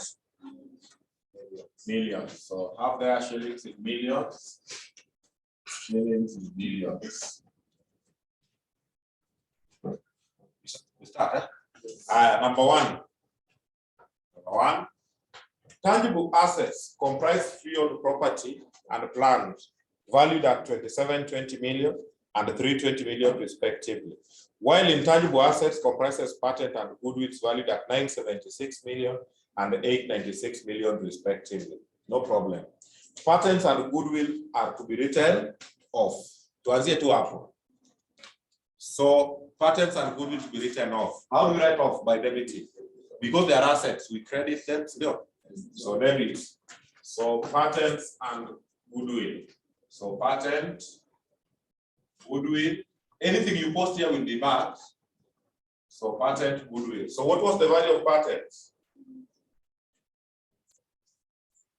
970?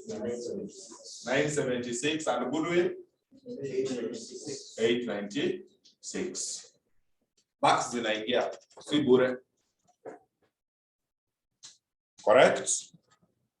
We continue reading. After writing off, an amount of 480 is to be written off inventory. No. So inventory, when you're writing off credit stock account, inventory 400 and what? 80. Very good. We are proceeding. And 374 million is to be provided for bad debts. Si bad debts ni ya kupunguza receivables. So receivables to be reduced by 374.4. 374.4. The investment was sold at the prevailing market value. So if the investment was sold, please tell me. We gained, we lost on the sale of investment. So check non-current assets, the value of investment, which you can be able to see with your own eyes. Yeah. Or is a current asset. Investment market value was 896. Book value was? Kuna kitu nime skip? Okay, then let me just go back. An amount of 480 written off, that is captured 374. The remaining freehold property is to be revalued to 2480. Hata nimeskip vizuri. Wakisema remaining, labda kuna yenye liuzwa. Si ndio? Na tujaiona so far. Since we started reading, is there someone they have said they sold freehold? So you underline your freehold so that when we get it ahead, maybe it is sold ahead. Then we check that revaluation. So for now, nothing. The investment was sold at the prevailing market value. So what was the market value of investment? Check the investment and the current assets. 896. Book value 352. We gained, we lost. We gained. Because book value is 52, we sold it at 896. So that gain will credit the capital reduction. Yes. So gain on disposal, gain on sale of investment. In fact, the debit side write losses, this side in the gains. So you take 896 minus 352. We get how much? 544. Get 544. Thank you. Next. So note 1 was quite long, but we are done. Let's go to note 2. Okay. Note 2. The 6% preference dividends are 4 years in arrears, of which 3/4 are to be waived, and ordinary shares are to be allotted at par for the balance. So what happens? One, structured notes for preference dividends in arrears. Dividends in arrears, one, you have to recognize them as part of the accumulated what? Losses. So we normally write them here. If they are compensated, then we will effect. So all preference dividends in arrears will be captured as part of the accumulated what? Losses. You bring them by debiting them in capital reduction. Always, you just do that. So preference, before even you start compensation, when you compensate to the council, preference div in arrears. They were in arrears for how many years? 4 years. 4. Yes. What was the rate? 6. 6% times. What was the value of the preference share capital?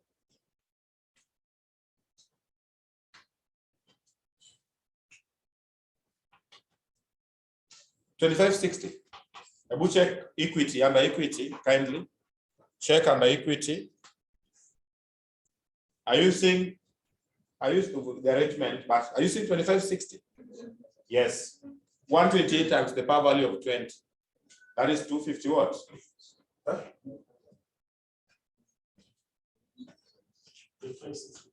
25.60. Yes. Yes. So 6% times 25.60. This one is going to give you dividends for 1 year. Then you multiply by how many years? 4 years. So times 4 years. They were in arrears for 4 good years. So they are part of the losses, which we don't want. If they will be compensated, fine. But the rule is the arrears, first of all, write them off. Then if compensated, well and good. So how much is that? 614.4. 614.4. I read what happened. There's something which happened, of which 3/4 are to be waived. So if they are waiving, so it's input less an income to us because we're not to submit. So preference div, so you cancel. Preference div waived. Waived. They waived what fraction? 3/4. So 3/4 of 614.4. So you cancel it off. Copy. 460.8. Continue reading. And ordinary shares are to be allotted at par for the balance. So ordinary, there is no problem. When we will be preparing ordinary share capital, you do what? You credit. In fact, ordinary brings problems. So do for me this. The book underline, we will be underlining every ordinary so that when we be looking for them, it will be easy. So in that note too, underline up ordinary shares to be allotted for the balance. Balance is 1/4. And let's go to note 3. The road is far. Note number 3. The 6% preference shares are to be written down to 15 each. What's ordinary quantity? Preference are to be written down to 15. What was the power value? Go back and check the power value. So it was 20. Written down to 15 means we are reducing by 5. So debit the capital, credit this one. So 6% preference. Writing down how many shares, how many preference were we having? 128. Sure. So 128, you write them down to by what? So we are reducing by 5. Yes, because you are writing down to 15 and the power value was 20. So you reduce by that one. 640. Good. So this is 640. Continue reading. And the existing ordinary shares to 4. What was the power value? Ordinary 20. Alafu naambiwa sasa share zenu kutakuwa na value ya 4. You lose 16. So ordinary, what do you do in that case? Hapo ndio kama uko unaongeanga na spouse sana inabidi muongee. Kuna kitu ijendi vizuri. What do you think? So they were how much? 240, but we are losing how much? 16 per share. That's a lot. How much? 38, 40.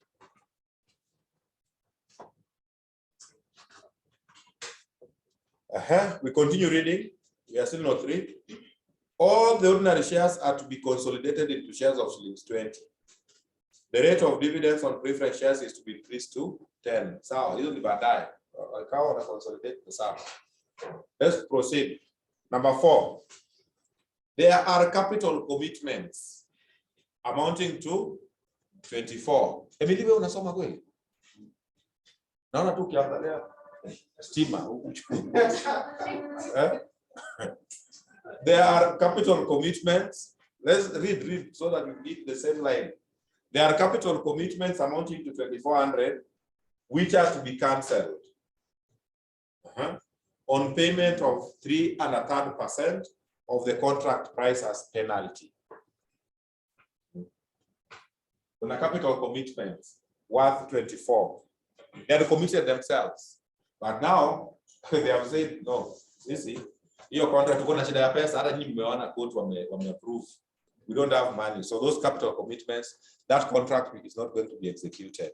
Wakaambiwa sawa, lipa penalty for cancellation 3 1/3%. So the 3 1/3%, when you pay credit your cash book, there is a loss on our side.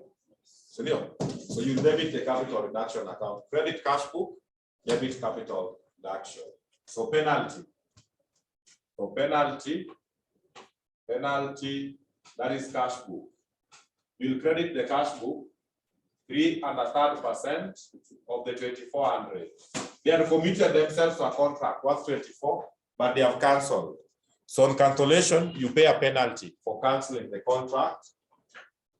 So it's a loss. That is a loss on your side. Any loss actually is written off here. So credit the cash book, debit that loss in the capital reduction. How much? 80. Yes. Okay. So that is 80. You don't just cancel contracts like that. Number 5. We are moving. Number 5, the 6% debenture holders who are to have their interest paid in cash and credit the cash book,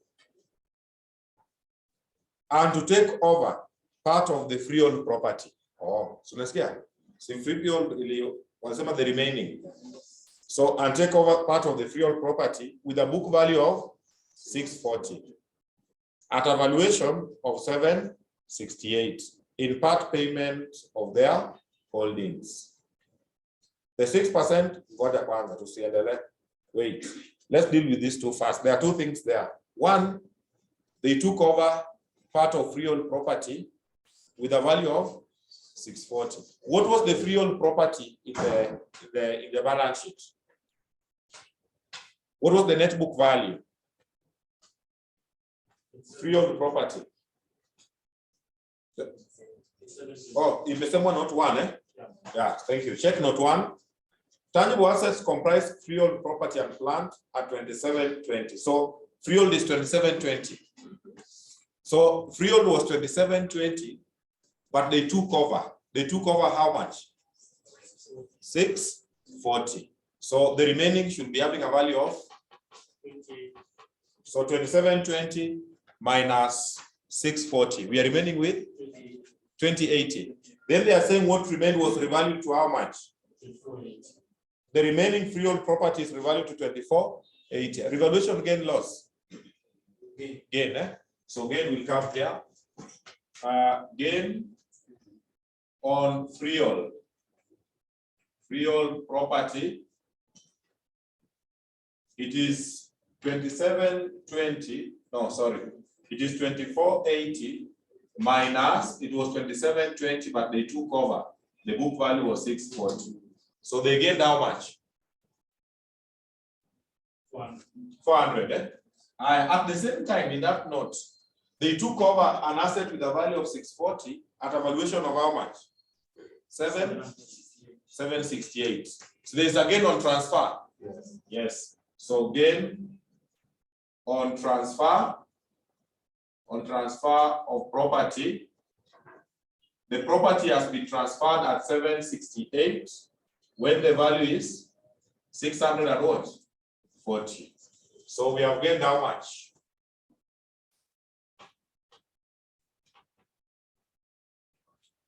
Okay.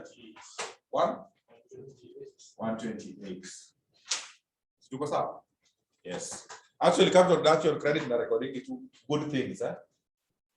Mtu akikuwevia unasema najua wewe pia umeumia lakini haya, so that is done. But let's continue reading. Note 5 is not yet done completely. The 6% debenture holders are to provide additional cash, no problem. Secured on floating charge, no problem. At an interest rate of 12%, no problem. So hiyo ni pesa tu wataleta, it affect cash book. Number 6, the directors were to accept settlement of their loan as to 90% thereof by allotment of ordinary shares at par. So directors gave us a loan. Can we check under liabilities? Is there director's loan? Yes. Under liabilities? Yes. Yes. Directors gave us a loan of how much? 640. So of that 640, we told them 90% we are giving you what? Shares. So 90% we gave them shares. So we'll credit share capital account. So that one will not affect here. Then 5% in cash. You'll credit the cash book. Then the balance of 5% is to be done what? Waived. So when you waive, let happen. Director's loan. Director's loan waived. 5%. Loan was 640. Sure. Yes, they waived for us 5%. So waivers are again on our side. But then you can even master capital reduction in that sense. Credit records income. Good things. Eh? When you are writing off, write off to that side. How much is that? 32. We are almost. Number 7. Trade payables were to be paid shilling 0.4 in every shilling to maintain and obtain an extension of the credit period. So imagine tuliongea na creditors, we are suffering. Si mtu samee kidogo. Ati sawa. Kwa hivyo what you do, kwa ile deni yetu mko nayo, lipa 0.4 shillings. So that one will affect the cash book. Eh? So ignore. The bank has sanctioned an overdraft limit of 40 million to provide working capital. Irrelevant. It will not be used anywhere. You know, when the bank has sanctioned an overdraft limit, it means you operate up to that ceiling. So the overdraft you need to bring in the books is the one which you have utilized. The sanction wamekupea limit you can go up to. Kama wacha niulize, Fuliza imekusanction what limit? Eh? Oh, si Fuliza imekusanction 5,000 and you have only utilized 2. So what do you record as the overdraft? 2. So that note is irrelevant. In fact, you can even cross it out. You just say we are tired of what? Yes, question. We are done. Can you confirm for me? If you are accurate, this thing should always balance. Can you check whether it is balancing? Then we have our 8 marks for class.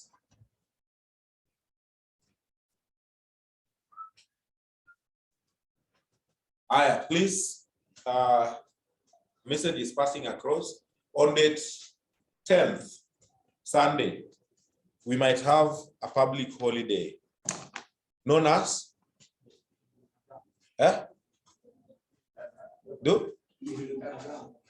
yes, that one.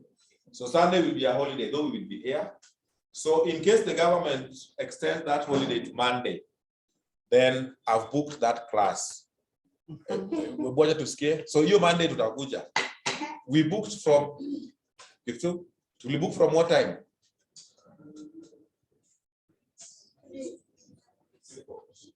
8 to? It was 6 to 4, yes. Then that class is booked from 8 to 4. In case the government declares it a public holiday. But is there any balancing figure? Dominic Amaliza. Dominic, you are thinking of starting. Early, not 5. So, have accumulated losses were in this question? Can you check balance sheet if there was accumulated losses? Maybe that's the only thing we can forget. Yes. You got it? Oh, check reserves. Sorry for that. Check reserves. Under reserves, there is accumulated losses. Whether at all or not, during reconstruction, losses must be written what? Off. So write off the accumulated losses. Accumulated losses. How much? 26, 24. Will it balance? With how much? Huh? 50, 42. 60, 44 point. 60, 44.8.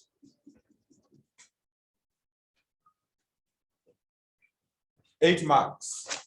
So 8 marks is 1, 2, 3, 4, 5, 6, 7, 8, 9, 10, 11, 12, 13, 14. Any 8. Who is the part 8 takes up? So early, note 5, they say note 5, 2 things are happening. 1, they are taking over freehold. Then 2, they are taking it over at a different value. So the first, check what remained. What remained, they say they revalued to 24 what? 80. This one. So remaining was the book value minus the one they have taken over. Then the one they have taken over, the 640, they took it over at 768. So it is 2 entries we check. Did you gain on revaluation and did you gain on the transfer? Ivo. So this out. Roman 2 of the question. They want us to prepare the statement of financial position. But allow me, there are 2 things that got seriously affected: ordinary and cash book. Yes. So let's reconcile ordinary share capital account, then cash book, then we can do the balance sheet. So if the government declares 11th a holiday, block that day.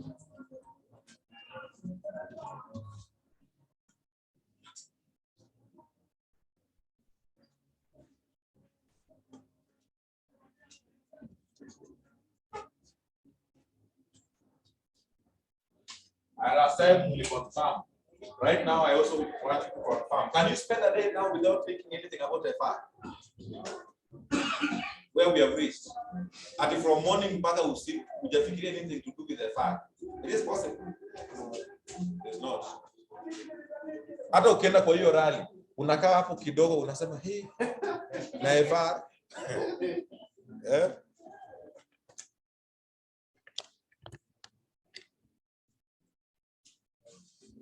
So you start with the balance brought down. Balance brought down. How many ordinary were we having? Yeah, 48. It was 48. Then we reduced. So capital reduction. Capital reduction. If you check capital reduction, it was reduced by 38 what? 40. Check somewhere there. It was reduced by 38.40.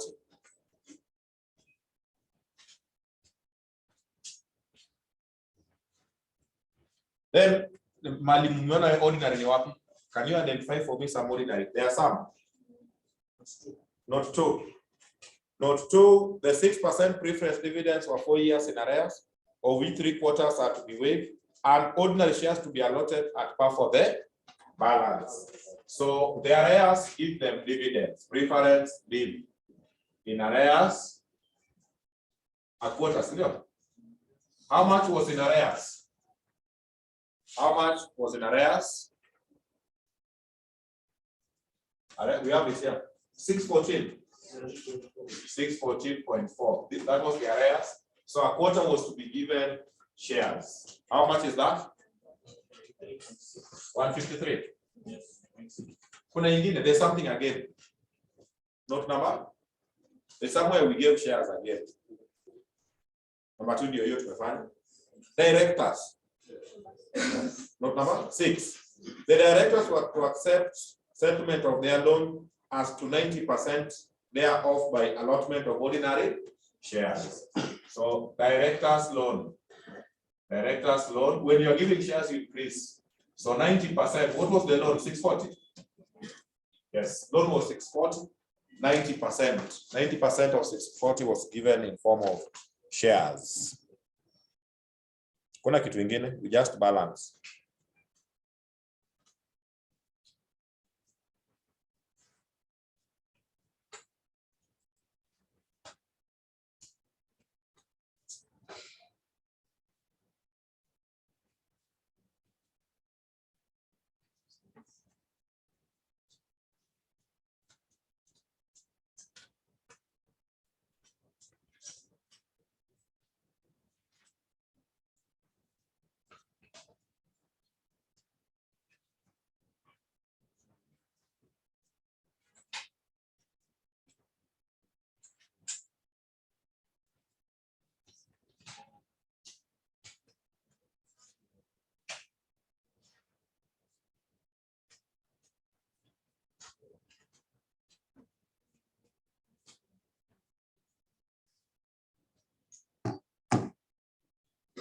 So but that 90% comes to how much?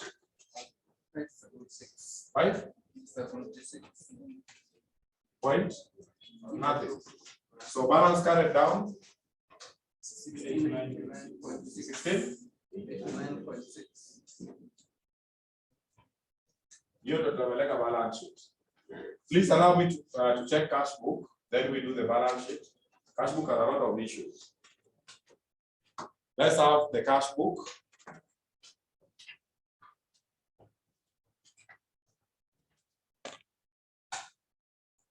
Let us have the cash book. So cash book, check if there was balance brought down first.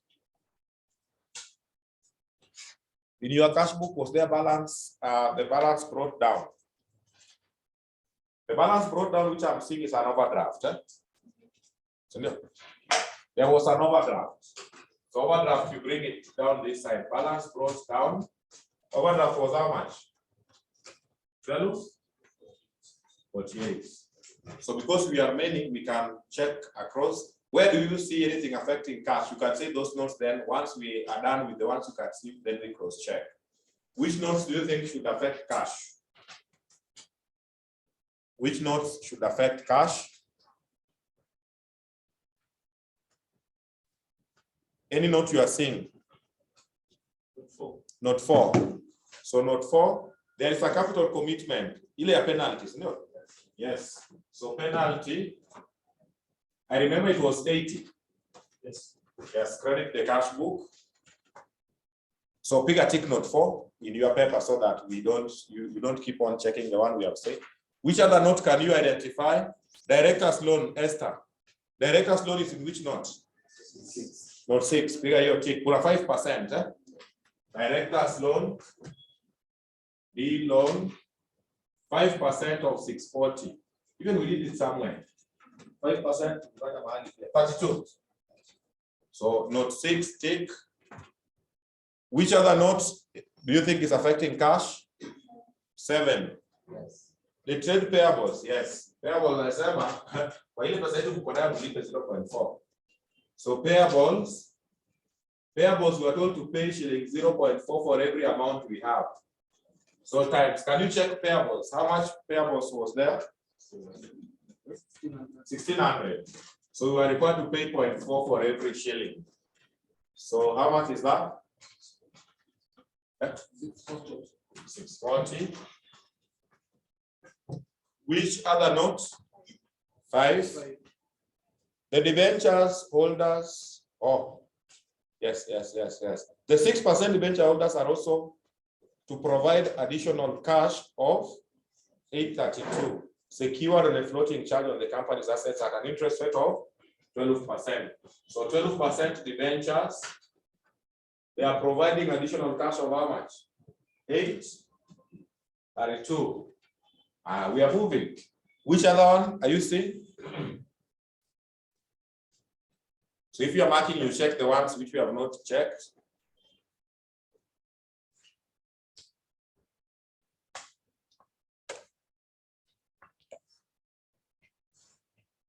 I'm seeing some like 2.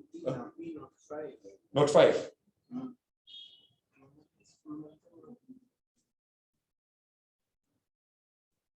The 6% debenture holders were to have their interest paid in what?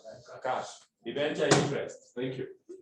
Debenture interest was to be paid in cash, so you credit the cash book. How much was the debenture interest? Check current liabilities. Check current liabilities. 144. It was settled in cash. You credit the cash book. The one I'm seeing, investment was sold. Sure. So kuna mali wanasema investment was to be sold. Note 1, the last bit of note 1. The investment was sold at a prevailing something.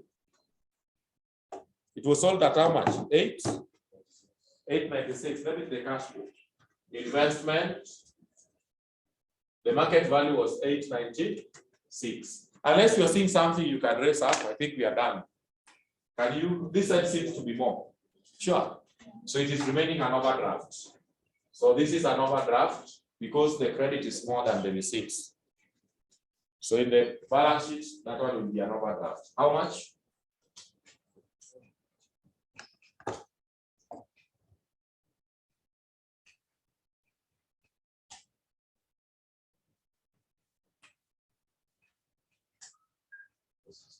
For 416 overdraft.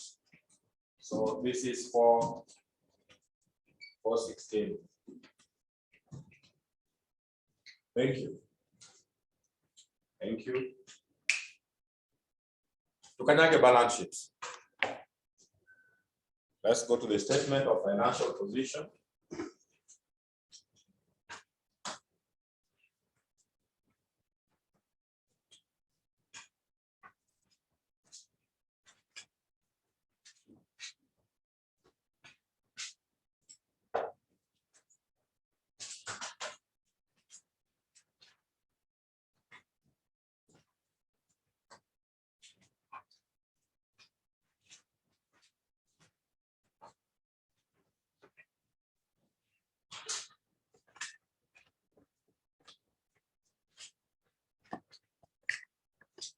Online, I'm seeing the number is dropping. 4 people are gone. If you're another 4, I stop recording. Other people say, for the more is recording. So stay there. So let's write there dynamics. Dynamics Limited.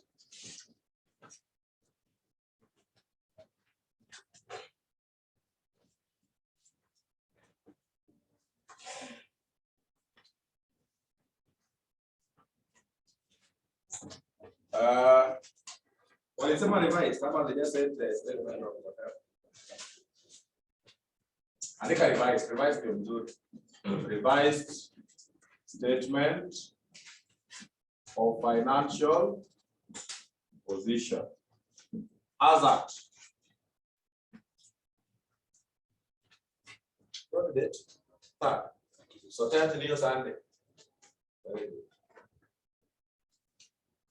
That 1st July 2019. Okay. From the trend, just good to say, from the trend, they should bring reconstruction, but which one? The chances is on external. Slim chances they will bring internal, but we must be safe all around. But they should come under malice. It should be external. So have there shillings in millions. The same as that yeah, then current assets. But you have understood the flow. Yeah. One more question remaining. The next question I want to do is a question with journal entries. You know the ones we have done, we have been doing journals often. That credit ordinary, then debit capital reduction. But there are some questions you are required to do that one. You journalize those ones, so I've checked that. So non-current assets, we move with them, but the ones which were revalued, what you adjust. So let's go with their balance sheet, but we effect. So tangible assets, what was the composition of tangible assets? Freehold, but freehold was revalued. So freehold property was revalued to how much? 24? So 2480. The remaining freeholder. Okay, then another one was which one? Plant. Plant, there is nothing which happened. Sure. So pick that value. It is how much? 320. Then let's go to intangible. Intangible assets, all of them, patents and goodwill were written off. So nothing. Can you add?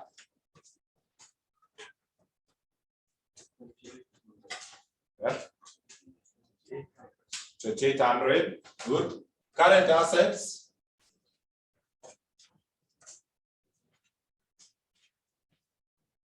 Current assets.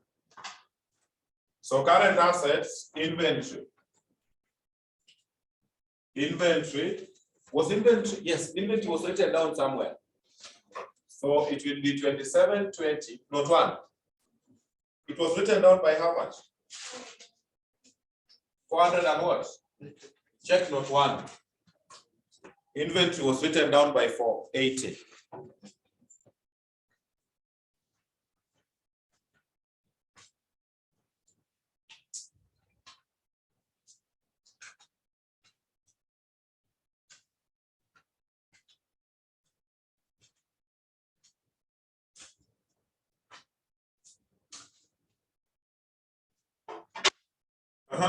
How much? 2240. We proceed. Receivables, there was bad debts. How much? 3104. Bad debts was 374. The same 701. Eh?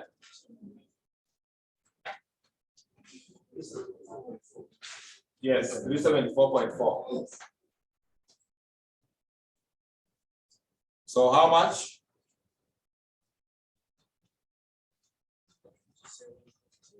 20? 27.29.6. Investment usual.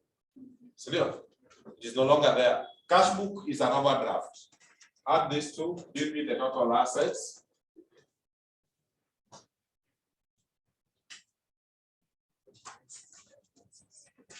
$40. Total.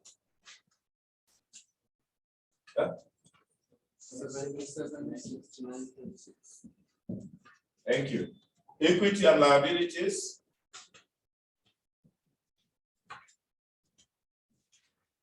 Are you understanding how this thing is done? Copy your format your equity.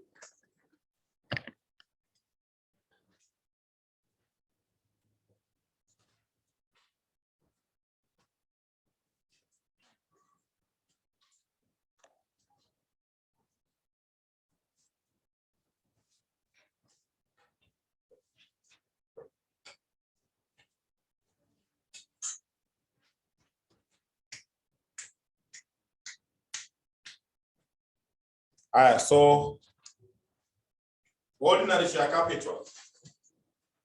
Ordinary share capital, pick whatever we have gotten there. 1689.6. Next, preference. Preference, was there something we changed? You got to change preference. Yes, it was reduced. Eh? Yeah, sure, they were reduced. So preference share capital. How many preference were we having? The number of preference.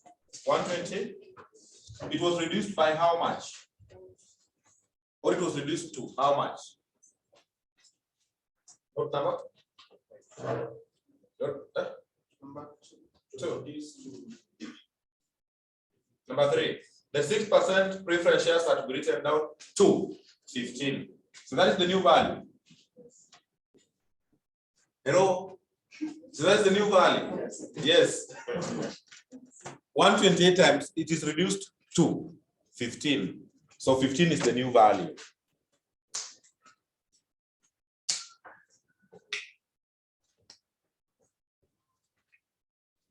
I don't know. Kuna uchovu imeanza kuingia kidogo si sana.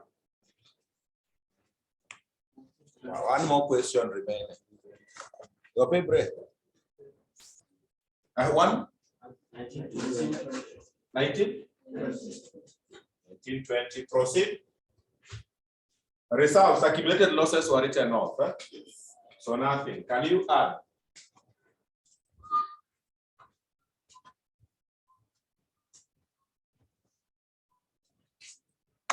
Huh? 3609 point.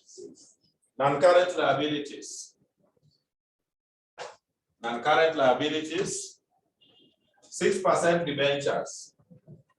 You know, 6% debentures was sana because it was 24. Lakini kuna property walichukua to reduce their debt. What was the value? The taken over value. They took book value 640, but at a value of how much? 768. Oh. They took a property at a value of 768. So we have to reduce the debt. How much is that? 1632.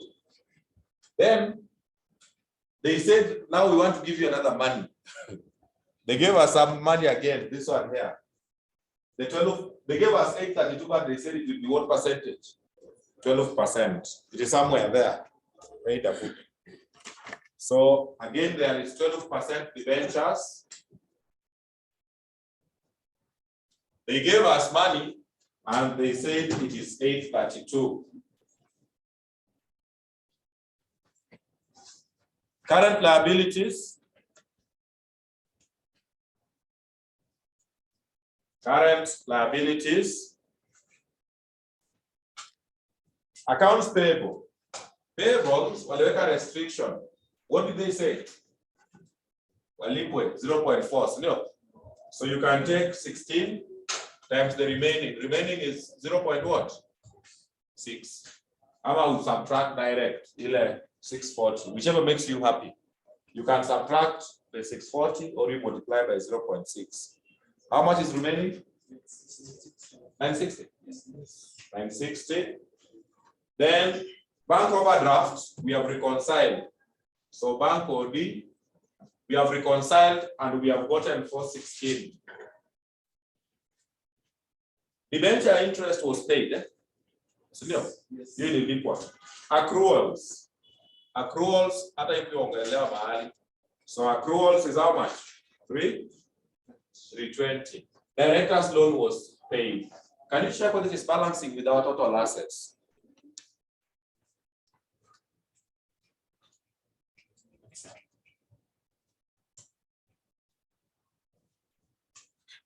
Check to confirm whether it is balancing with our total assets. What's out? So SAR means 77. 69.6.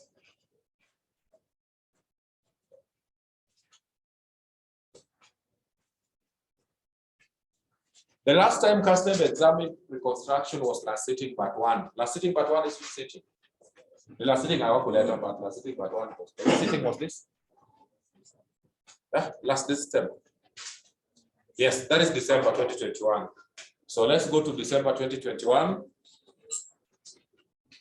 December 2021.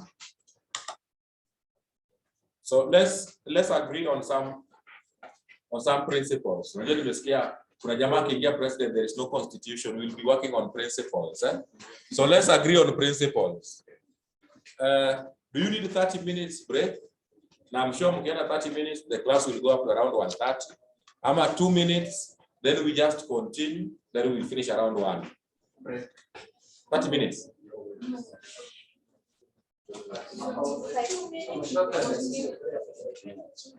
See to stroll at least 2, 3, 4 minutes. 3 to 5, 3 to 5. When you want break, what's up? Some of your swag. December 2021.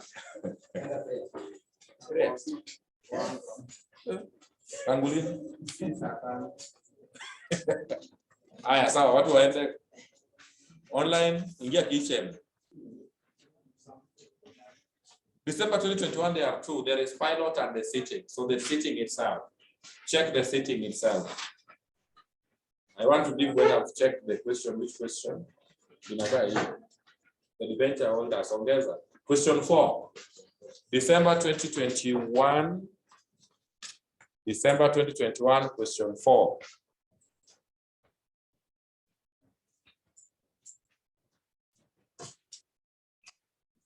So we agree on principles, right?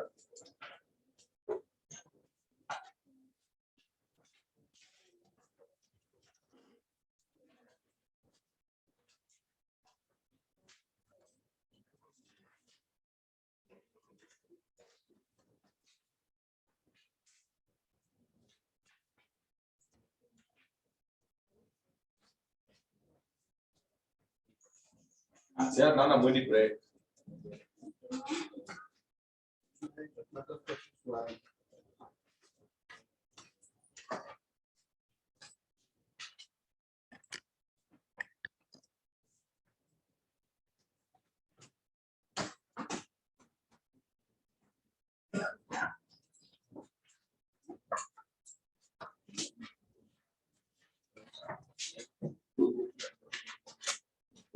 Sawa.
Is this the same person?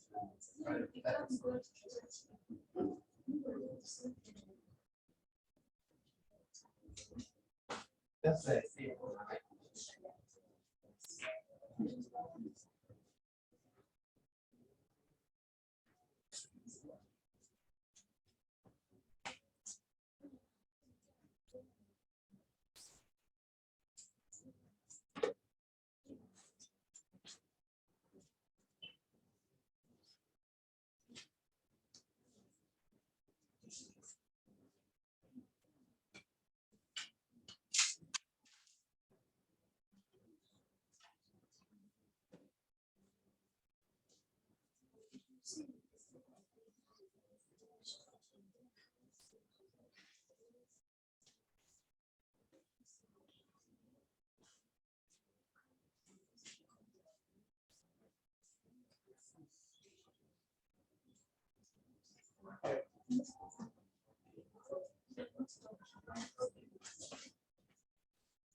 Excuse me, guys. So far, we have 7 people. Yeah, close to. Normally, I'm going to started. So feel free. So yes, I would love a situation whereby I believe the fire we are close to 100.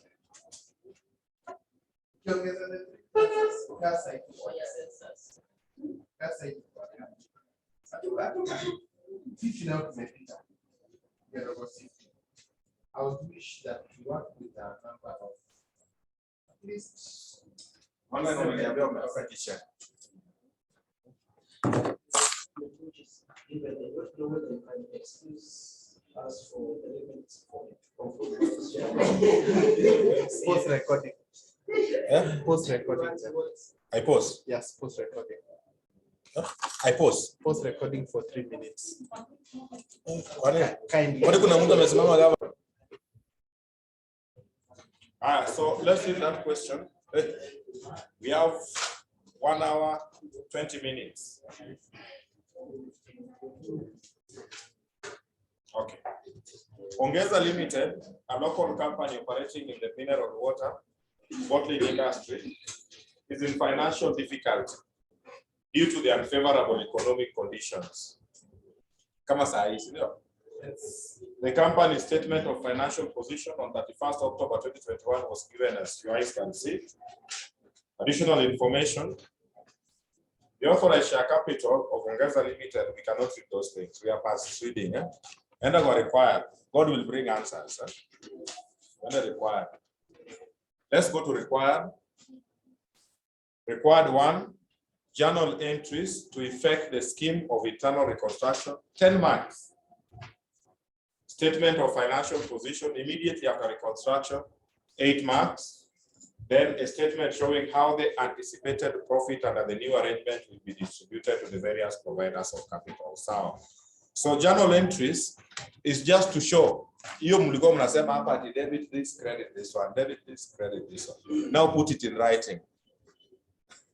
So how many additional information? 10. Ipatia like a whole page. This might go for a whole page. So that is the only issue here. Here, I think the question is over. So a whole page. So write journal entries. Then we can master for 30 minutes. It becomes very serious. And you are very happy because internal reconstruction vision.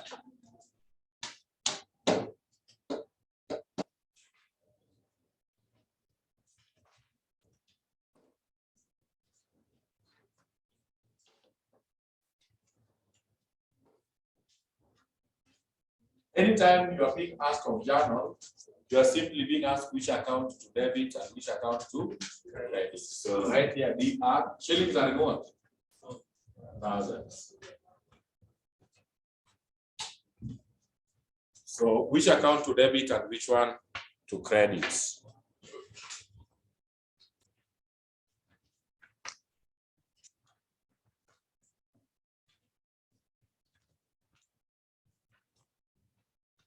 So you want to start, so here you can write details, not a mass, but you can just write details. So you can kazi hapo.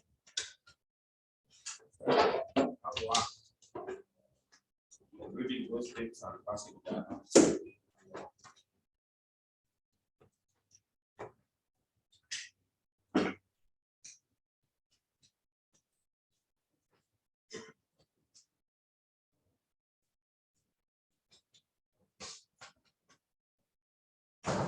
Pass. People are ready. Let's kick off. Number 1. The authorized share capital of Ongeza is in any accounting. We use the ones which have been done what? Issued. So 5 million ordinary shares of 10 and 1 million 10% preferred shares of 10. It was decided during the meeting of the shareholders and directors of the company to carry out a scheme of internal reconstruction with effect from 1st November 2021 as follows. Pass. Number 1, assets are to be adjusted to their fair values as follows. So what you do, you know what you're supposed to do? You check whether there is a gain or loss. So again, if it's a gain, you debit the asset, you credit capital what? Reduction account. If it is a loss, you credit the asset, you debit. So like the first one, trade receivables. What was the book value? Check the book value up against the adjusted value.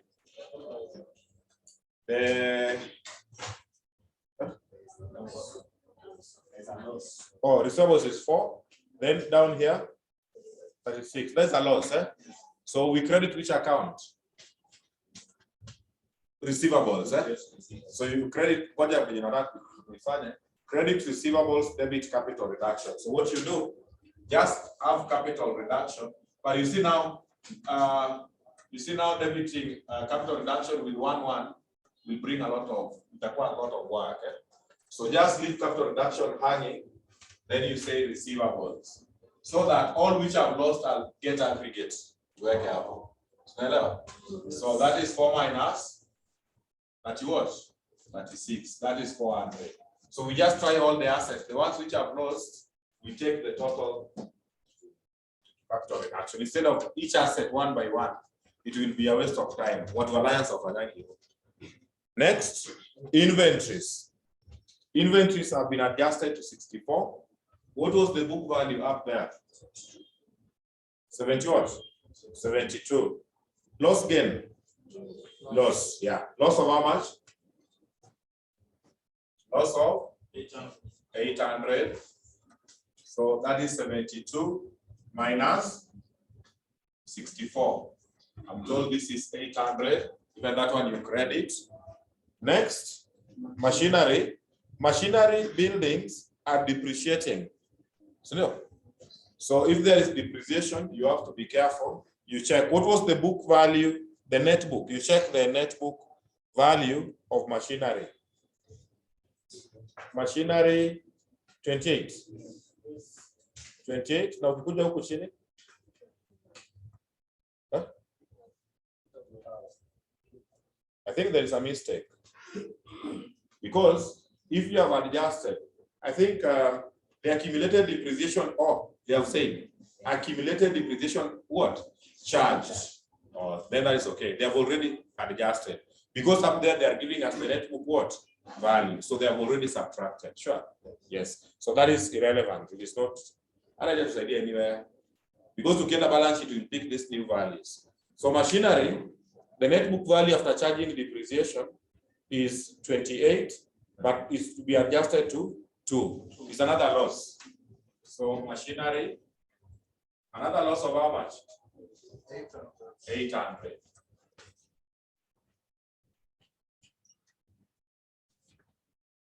Next, buildings.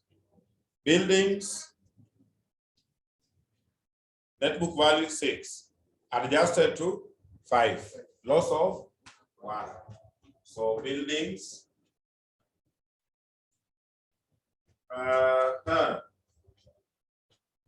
6 minus 5. How much? 1. Bishop, yes. So can you get the aggregate of this?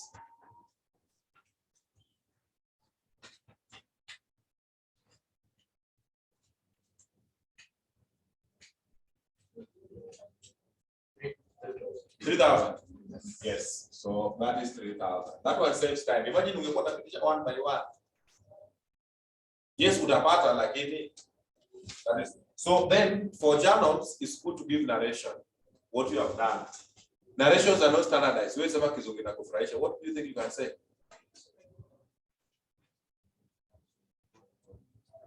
Yes. Fair value what? Adjustment. To recognize fair value adjustment on restated of the asset. You just write anything. They cannot be standardized. The narration, you just say something in relation to what you have done. But it's the one which fits best is the fair value adjustment. Then you close that one. That is not one. Number 1 gone. Let's go to number 2. Each ordinary share is to be redesignated as a share of 2.5. The ordinary shareholders to accept a reduction in the nominal value of their shares from 10 to 2.5. In addition, the shareholders are to subscribe. What is a subscription first? We are changing the shares from a par value of 10 to 2.5. So they are losing. They are losing how much per share? 7.5. So check the number of shares. When you are losing, you debit the capital account. Sure. Debit capital, credit, capital reduction. Sure. Yes. So debit capital reduction. Capital reduction. Capital reduction. How many shares were we having ordinary? Yeah. Ordinary 2,000 because it's straight divided by 10. Yes. So 2,000 times, they are reducing by how much? 7.5. Because they are saying they are reducing to 2.5. So they are reducing by 2 point. Are we debiting capital reduction? No. Okay. We credit capital reduction, we debit shares. Eh? Yes. So, sorry for that. Ordinary share capital or equity. Sorry for this. Debit shares, to reduce shares debit, because shares are on the debit side. So to reduce debit the share capital, then you credit capital reduction. So this is capital reduction. Capital reduction. How much is this? 15,000. Okay. 15,000. 15,000. You can say on redesignation of ordinary shares or in the reduction in value, whichever. On redesignation of ordinary shares. So that is 2 Roman 1. There's another one, it is not over. The second one is not over. So that is 2 Roman 1. Continue reading note number 2.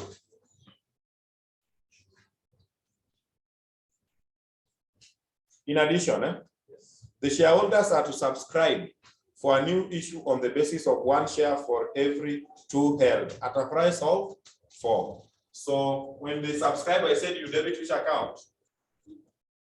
You debit cash books, you know. Well, the subscriber they are paying.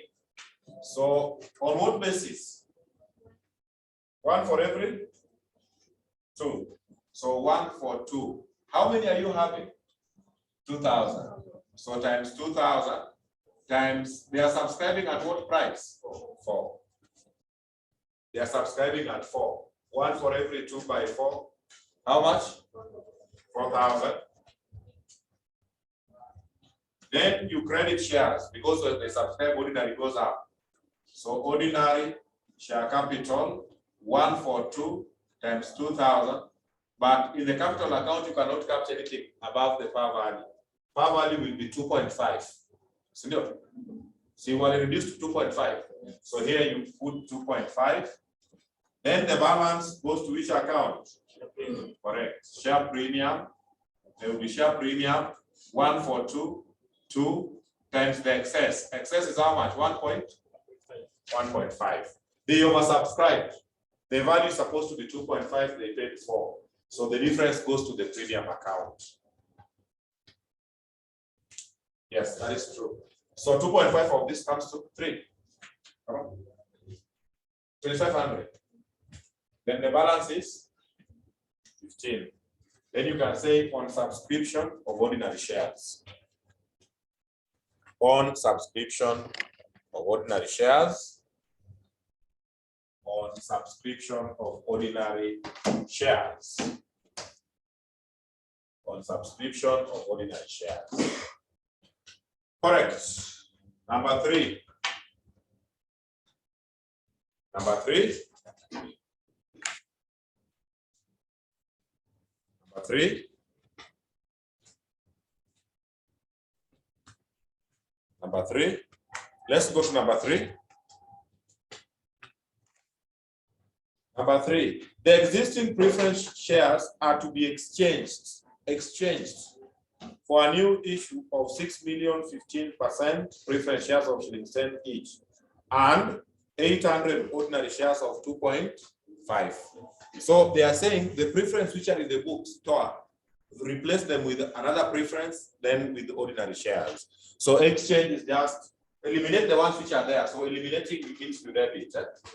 So they call which percentage? 10. Check the capital, the balance sheet up there. 10%. So remove the ones which were there. So 10% preference shares. How much? It is 8. Then they are giving them now what percentage? 6%. 6% preference shares. Valued at how much? Issue of 6,015,000 preference shares of shillings 10. So that is 6,000. It is 6,000. So no.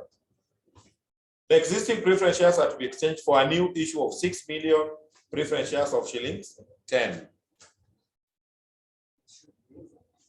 It should be 15%. Oh, 15%. Yes. Now you 60 meto. How much 60 meto? 15%, eh? Yes. Yes. So they removed the 10, then they issued 15. Now I complain, wakasema kwani mnatotoa tukiwa 8 inabaki 6. They were given something else. What were they given? And 800 ordinary shares of 2.5. So ordinary shares, I hope I can Peter.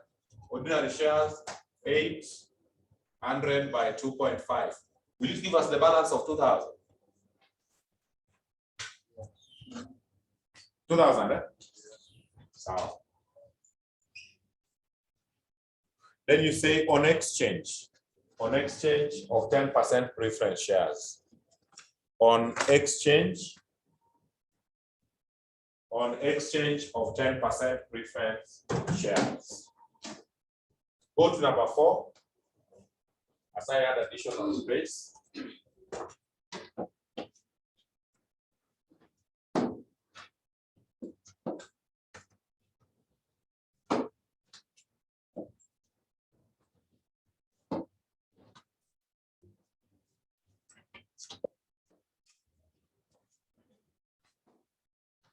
I have put number 4.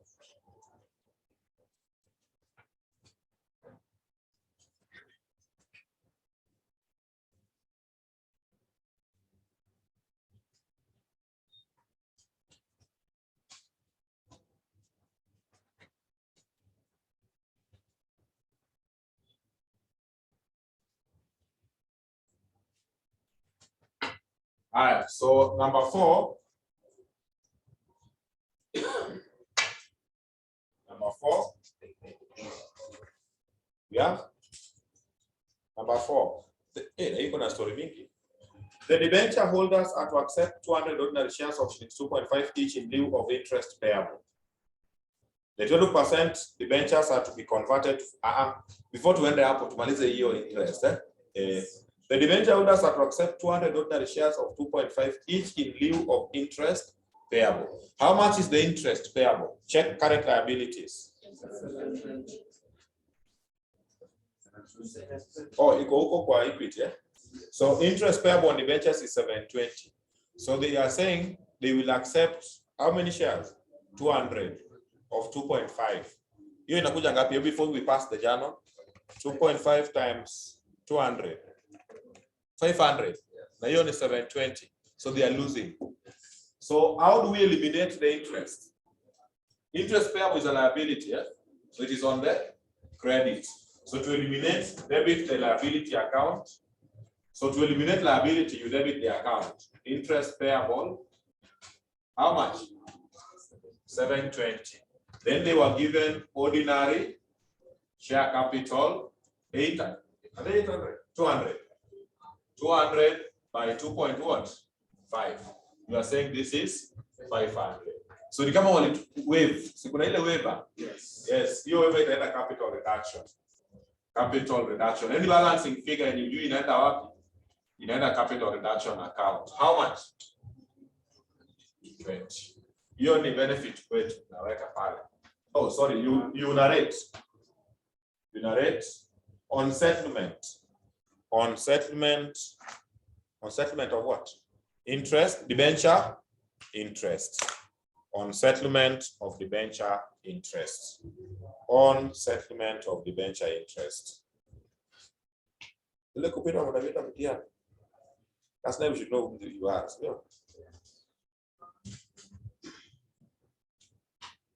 Sikuwa na tension, content utakuwa nayo.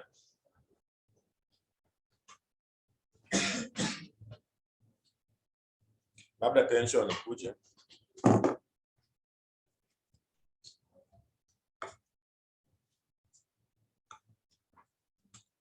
Mtu anaingia tu kwa exam room na kitu hajaisikia.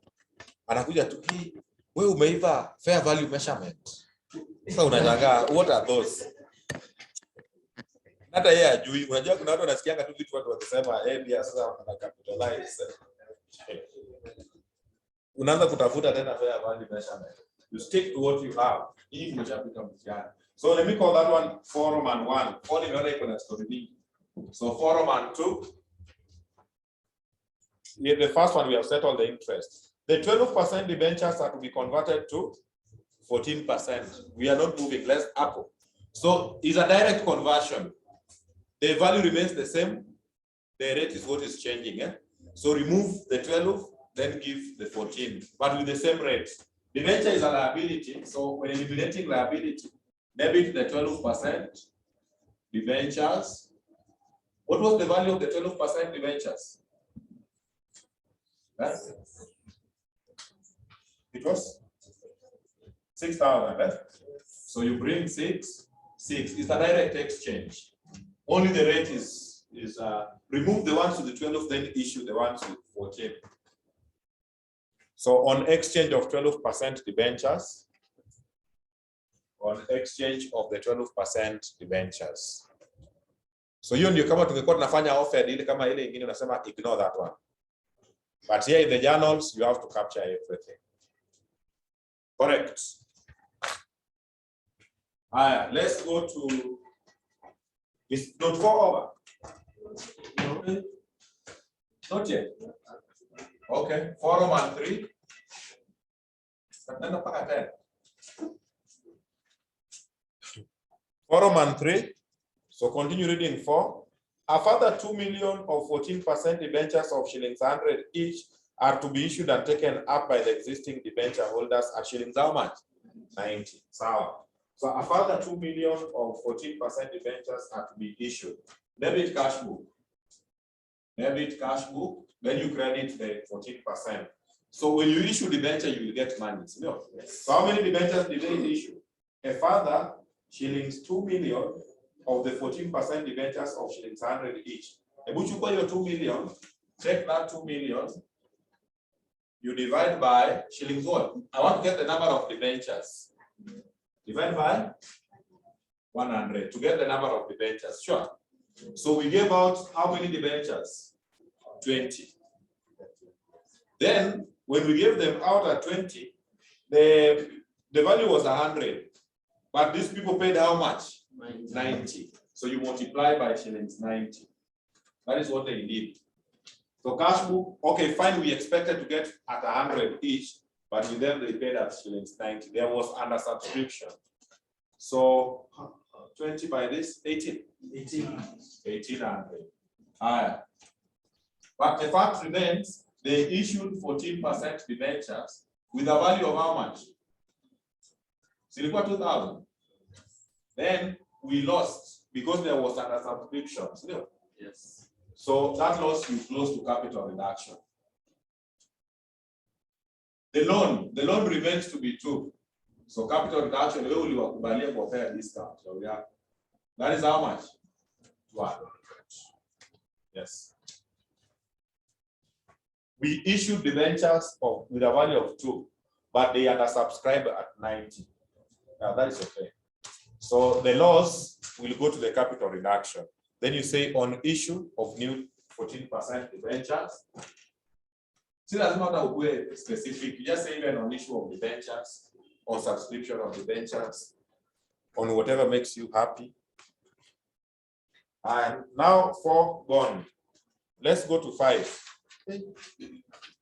5 shillings 800,000 of the loan from directors is to be cancelled. When you are cancelling a liability, now guide me. When you are cancelling a liability like director's account, what do? We debit the liability account. Sure. So debit director's loan account. So that is number 5. Director's loan account. They canceled how much? 800. Then you credit which account? It becomes a reduction. That is a benefit on our side. It's a benefit again. Then you say on part cancellation because it's not full. On part cancellation of director's loan. Part of PART, part cancellation of director's loan. So that is 5 Roman 1. 5 Roman 2. The balance of the loan is to be settled by issue of 200 ordinary shares of 2.5. So what was the director's loan so that we can know the balance? Director's loan from directors 2,000. Eh? They have decided to cancel how much? 800.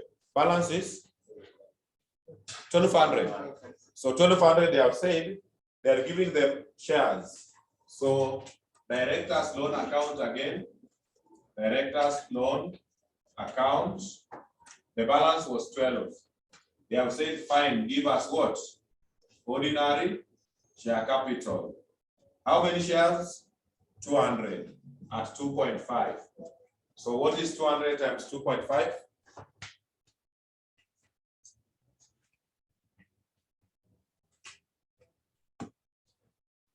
Huh? 500. So 500. A balance of how much? Here is a capital reduction. Capital reduction, balancing figure, 700. Is again to them. Then you say on settlement, it is fully settled. On settlement of director's loan. On settlement of the director's loan. Settlement of the director's loan. Go to number 6.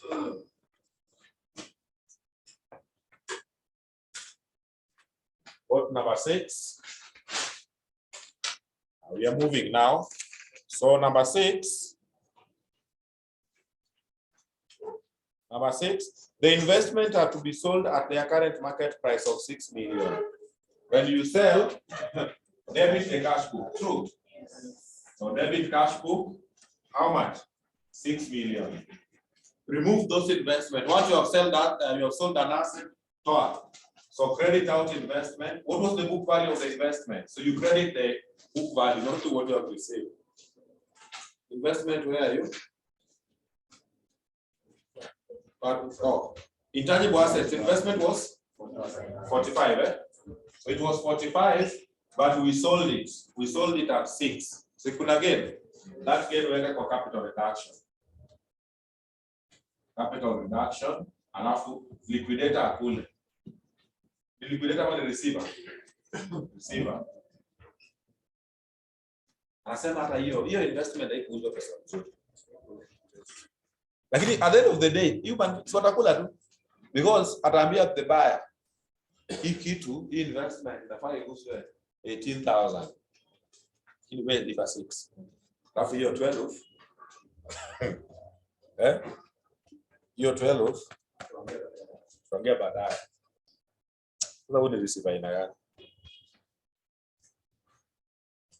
On sale of investment. On sale of investment or on disposal of investment, to record disposal. They are not standardized. You just say what makes you happy. Provided you are telling someone what you have done. All right, next. Number 7. The bank overdraft is to be paid in what? In full. Credit the cash book. Then debit OD. So debit, bank OD, credit cash book. How much was the bank overdraft? Bank 3,000. 3,000. 3,000. Then you say on settlement of the bank overdraft. On settlement of the bank overdraft. Number 8. Very good. A sum of shillings 3.18 million is to be paid to offset the sundry payables immediately. And the balance in 4 equal installments at the end of each quarter. So for here, we are paying an amount to settle payables. So we reduce the payables. Eh? So what should be the entry? I debit Payables, we credit. Cash book. So we are paying. Kama ni waiver itaenda capital deduction, but this one they have said this one to be paid. So credit the cash book, debit payables. So payables, they are paying a sum of how much? 3.18 million. That hapa kwetu. 3180. We are working in thousands. 3180. Then cash book. Cash book 3180. On part settlement. On part settlement of that one. Part settlement of trade payables.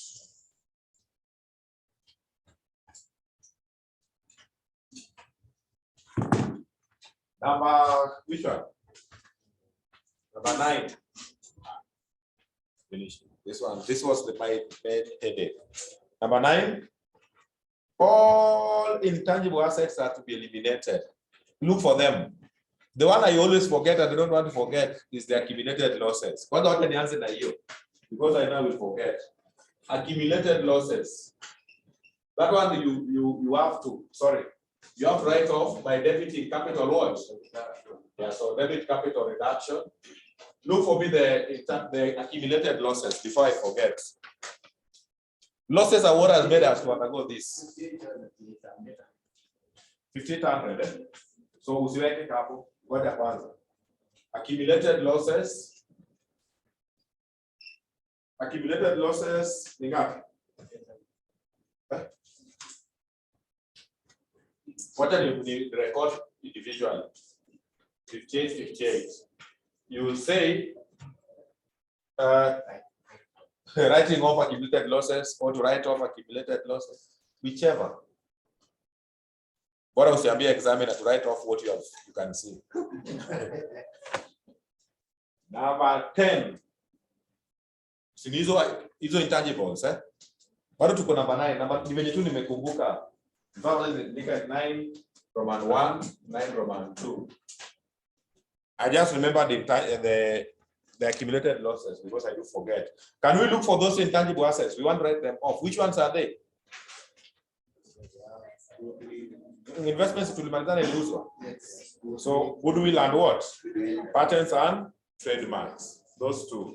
So when we write off, what will be the entry? We debit capital reduction, then we credit those assets.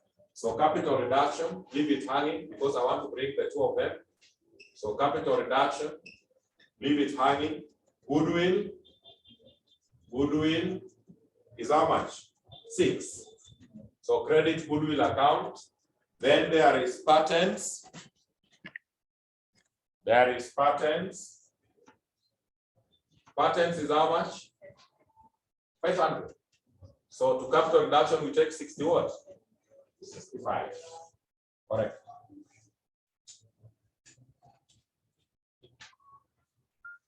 To eliminate intangible assets. To eliminate intangible assets. The board is not clear, Christine. I hope now it is okay. We are done. How many marks? 10. So, examiner anajua venye atamaki hiyo 10. Is that part? Wakileta hiyo journals.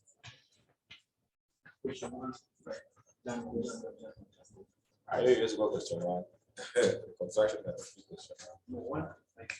Yeah, you know, I want you to be kwa mtihani, ujui which question to start with because you know all of them.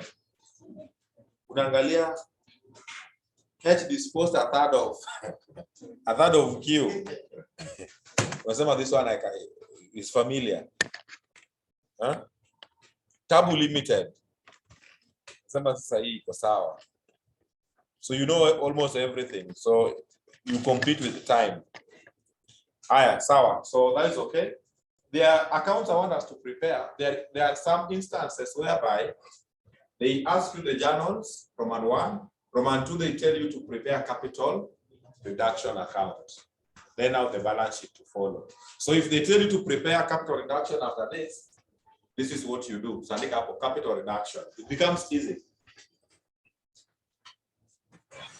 Umeshafikiria capital reduction ni kusoma na kusema debit credit, and already you have it here. So it becomes very easy. In case you are told to prepare capital reduction after this, then you are safe. Capital reduction account. This one we are doing within 1 minute. In exam, if not asked like that question, not asked, please don't start doing that thing. You just take time. So what I want us to do, once we have the journals, we cannot go back to the notes again. We start reading one by one and thinking. We don't have that time. So you go to the journals, you check journal 1. Hey, journal 1, is there capital reduction? Yes. On which side? You go per debit. So, but you should bring them one by one. It is on the debit with how much? 3,000. Right? So how did they arrive at the 3? This, and this. So you bring here on the debit, receivables, to get more tips. Otherwise, someone is working to let 3 to check whether it is balancing. But to get the marks, you have to state them one by one. So receivables 4, inventories, that 8. Machinery, 800. Buildings, 1,000. So that is how we got the 3. So journal 1, tick. Let's go to journal 2. Journal 2, is there capital reduction? On which side? On the credit. Against which account? Correct. Ordinary share capital, how much? 15. Tick. Journal 3, is there a capital reduction? No. Journal 4, Roman 1, yes. There is capital reduction on which side? Credit. It is on the credit? Interest, how much? 20, correct? Journal 4, Roman 3, capital reduction on the debit against 14% debentures. Against 14% debentures, how much? It is 200. Yes. Journal 5 from 1 and 2. Journal 1, it is on the credit. Director's loan. How much? 800. Journal 5, 2, credit. Against director's loan again. 7. Journal 6 on the credit. Cash book. Cash book, 1,500. Journal 7, no. Journal 8, no. Journal 9 on the debit. On the debit with accumulated what? Losses. 58. Journal 9 to, yes, debit, goodwill. 60, no, sorry. 6. Patents, 500. Question. Can you check whether it is balancing?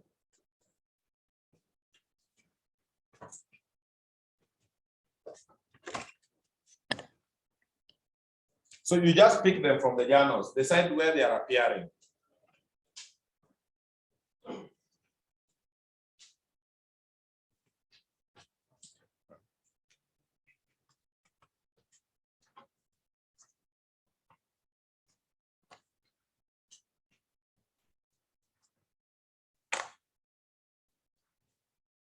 Check whether it is balancing. If it fails to balance, I told you what happens. If you have gained more than, then you talk of a capital reserve, which is your balancing figure. If it balances this side, you talk of goodwill. If the losses are more than what you have, whatever, then that is goodwill. So can you check to confirm? Then I will have to do ordinary and even the cash book.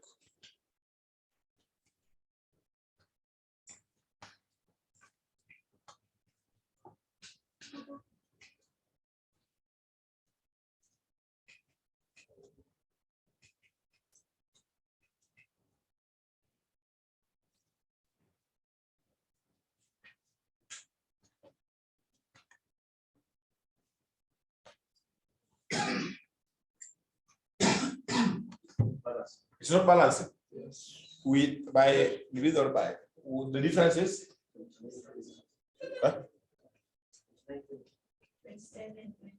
2720. Yes. On which side? Capital reserve, the south. So 2720. Then this one will go to equity. This one will be credited to equity. So come on, goodwill, this one you take as non-current assets. It's possible. If they have received more than, they have gained more than what they have lost, then that's a capital reserve. Very possible.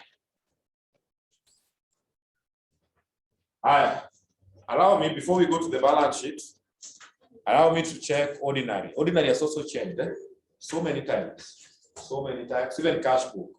So let's check ordinary cash book, then find your balance sheet, then we are done. So kama kuna mtu amekungojea mahali, unaweza muandikia like 30 minutes. So now, like 30 minutes. Kama umeandika message, make sure you're giving me answers. Finish.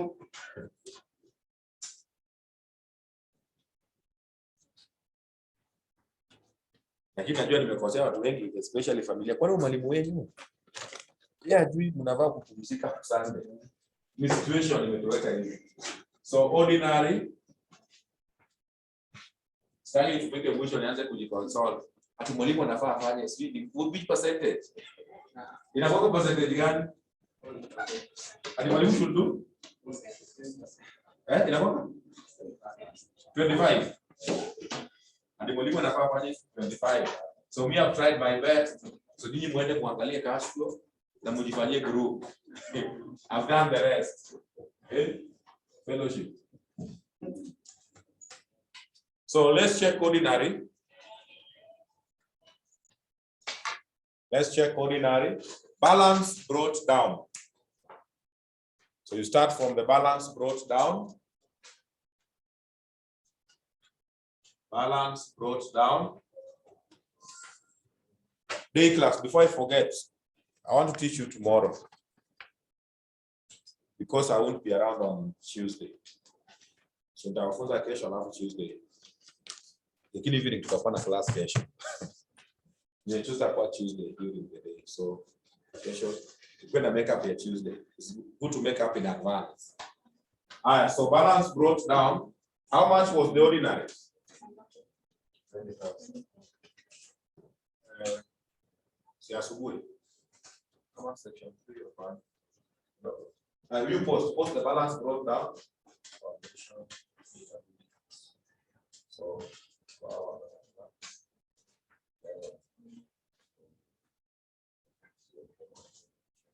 11 will fit you. Alright, so balance brought down. How much? 20.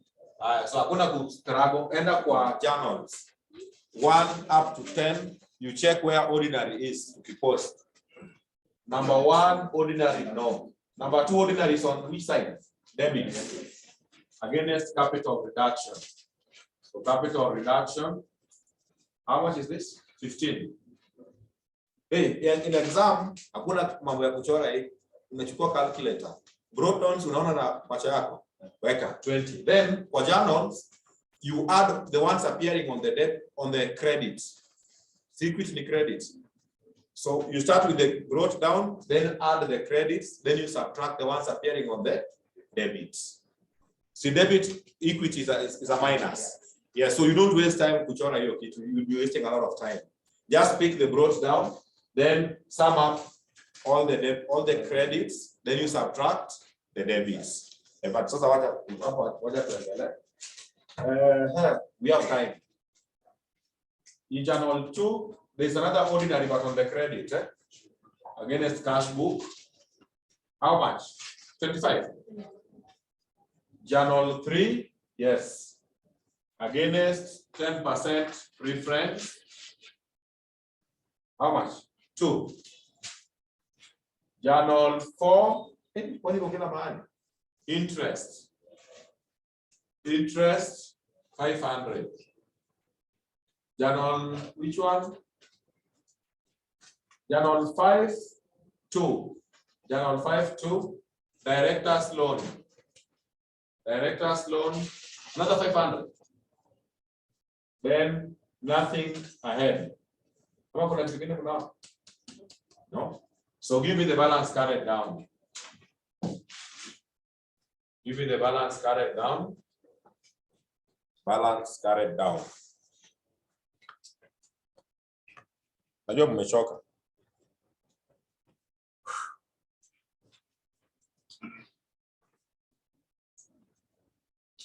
But people come from far, eh?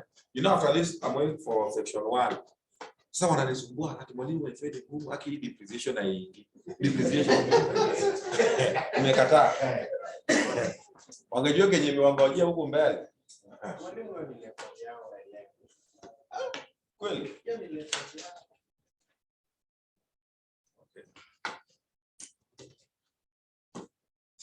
Okay. Depreciation imeleta shida. How much is someone getting? 10? 10,500. So 10,500 is what we will post in the balance sheet. I want to delete this. In fact, to find a cash book, then we do presentation.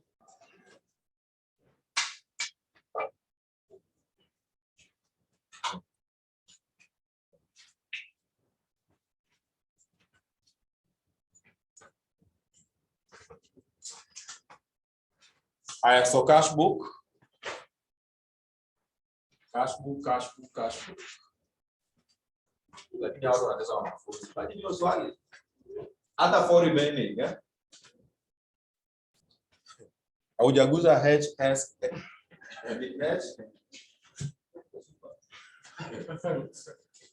super.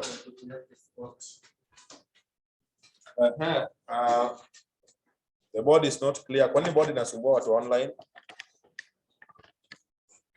So just try. Cash book, was there balance brought down? Check.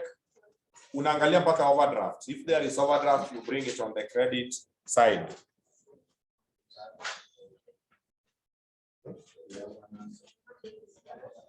Ngoja kidogo. You know, I hope you are aware in accounting, huwezi kuwa na bank balance positive then kuwa na overdraft at the same time. Inakuanga aggregated. Eh? So if you check, there is cash, and at the same time there is bank what? Overdraft. So the one I want to do is bank. Your cash is considered as cash in hand. I'll treat it separately. So balance brought down and focus on the bank one. Then all the transactions here I would assume took place through the bank. Ama kuna watu wanaweza lipa shares wamebeba gunia na pesa na gunia. Ati tumekuja kununua shares hapa Safaricom. Tunapeleka kwa bank. So balance brought down overdraft is how much? 3. So can you check your journals? Tell me which journal unaona cash book. Which journal? Journal 1, no. 2. 2 on the debit. Eh? Ordinary share capital 25. Share premium 15. Journal 2 gone. Journal 3, no. Journal 4. 4 Roman 3. 4 Roman 3 on the debits. 14% debentures. How much? This is 18. Are we together? Yes, this one here. 4 Roman 3. 4-3. 5.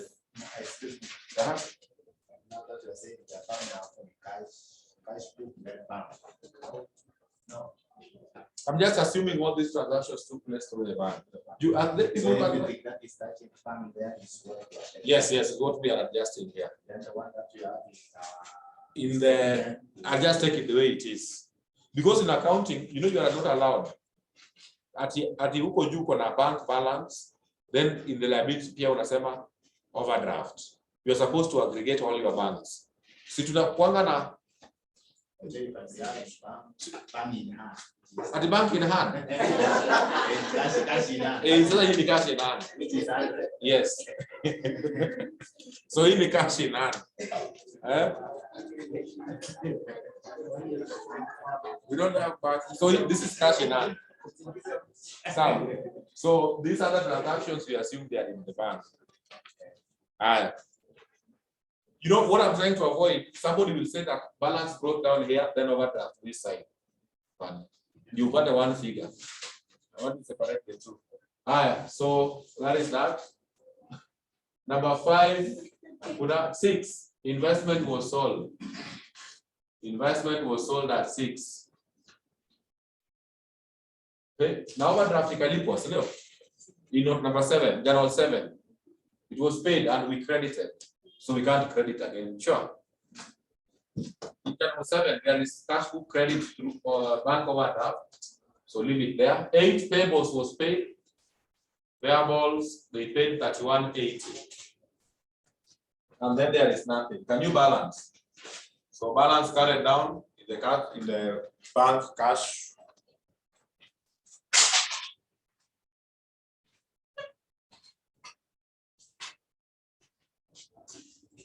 So text those people, tell them like 20 minutes. Alafu nasema or thereabout. So thereabout wajipange ikue 18 ama ikue 28. Balance carried down, you are getting how much for that one?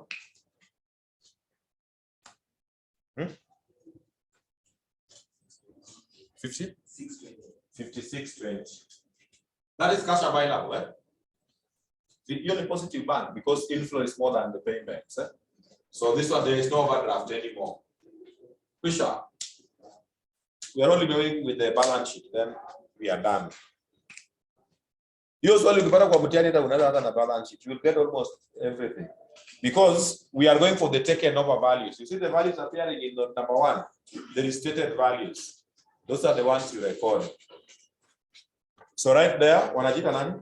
Ongeza limited. Ongeza limited. But those pictures are white.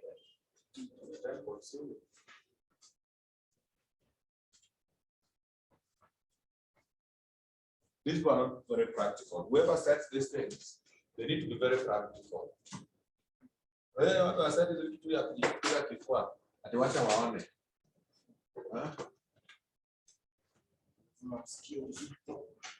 the good thing, they don't want answers. When the customer give us answers to the following questions, doesn't matter attempt the following. So that is why we don't need to balance. Just attempt to show them. All right, so let's prepare the balance sheet. Let's prepare the balance sheet. So Ongeza Limited.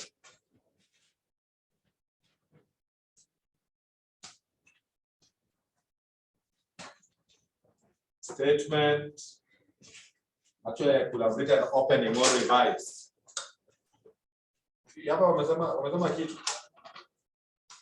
A statement showing out, no, statement of financial position as at when? 1st November 2021. That is after completing all those stories. So shillings in thousands. Shillings in thousands.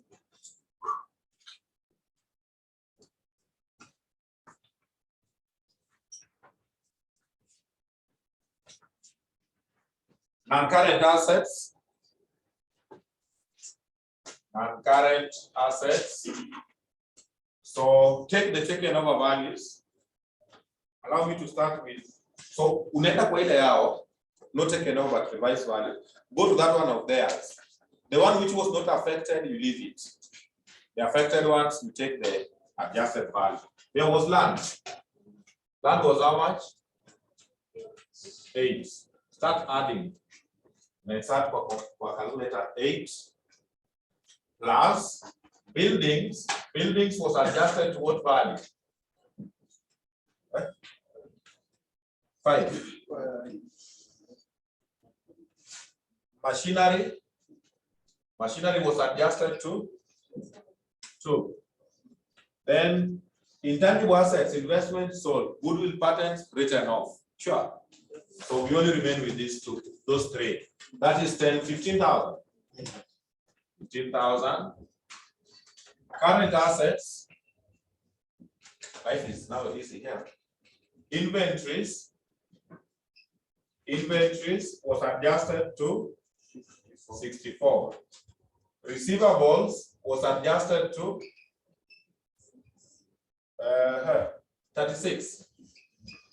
Cash itaguzwa 100. Bank, what have we gotten? 60 what? Number 50 what? 56, 20. Kisha, can you add?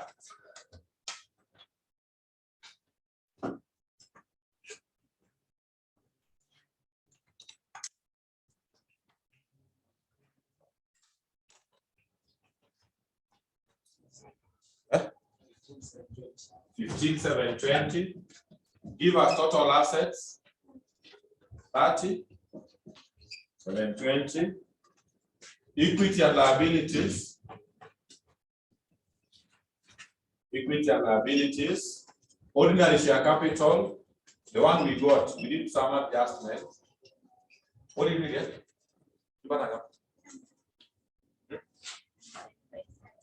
10,500. 10,500. Then what? Preference. Kuna preference. Preference. Let's be careful. Preference. After preference for journals, there were some changes. What?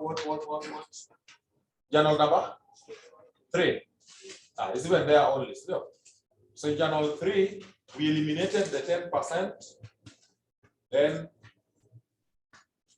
you can restate. But after restatement, you can go 15.6. Sure. Yes. So 15% preference. Check journal number 3. Yes. Preference. To cancel the 8 to compare 6 and to compare other shares. Ordinary. So 6. Next. And the venture was let happen. Those are loans. There is nothing. Can you add 16,500? Non-current liabilities. Let me bring the ventures, but the ventures, there was an issue. It was replaced. The 12 became 14. So 14% debentures. Check journal 4.2. Journal 4.2. We started by direct exchange first. So when we exchange, it still remained how much? 6. Then we issued for cash more debentures. What? How much? Are you seeing the 2? Journal 4.3. Right? We exchanged, then we issued more. Yes. So 2,000. So we are talking of 8.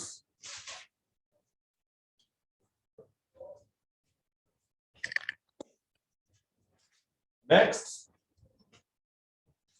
interest. No, loan from directors was settled. Yote. Ignore. Current liabilities. Current liabilities. Bank overdraft. That one we reconciled and we got cash available. Still. X. Sundry payables. So payables is 50. Which one? 51.80. But there was a settlement. We paid part of it. Part of it was paid. Not journal 8. We paid 31.80.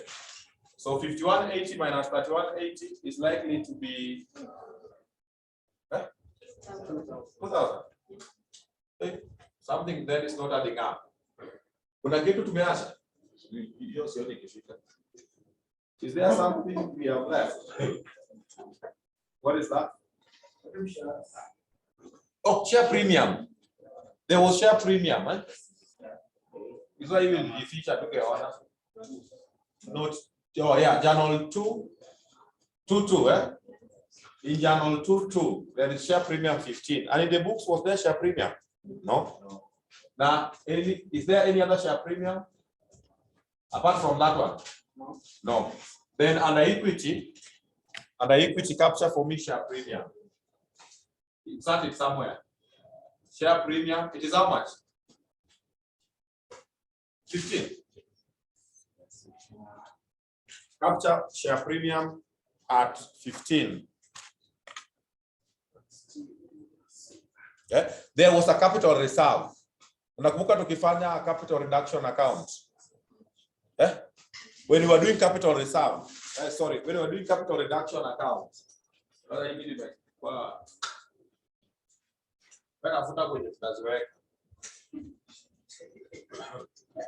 we did the capital reduction, we got a capital reserve of how much? 2720. Capital reserve. Capital reserve, you're saying 2720. 2720. Can you add for me those equity? Equity comes to? Add. Equity now comes to 20? 2720. 2720. So when you add the 3, it is okay now? Yes. Add 30. 3720. 3720. 3720.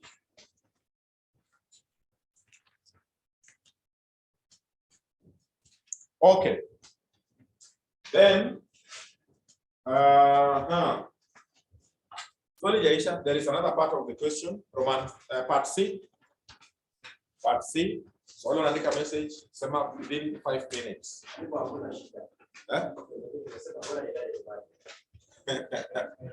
See.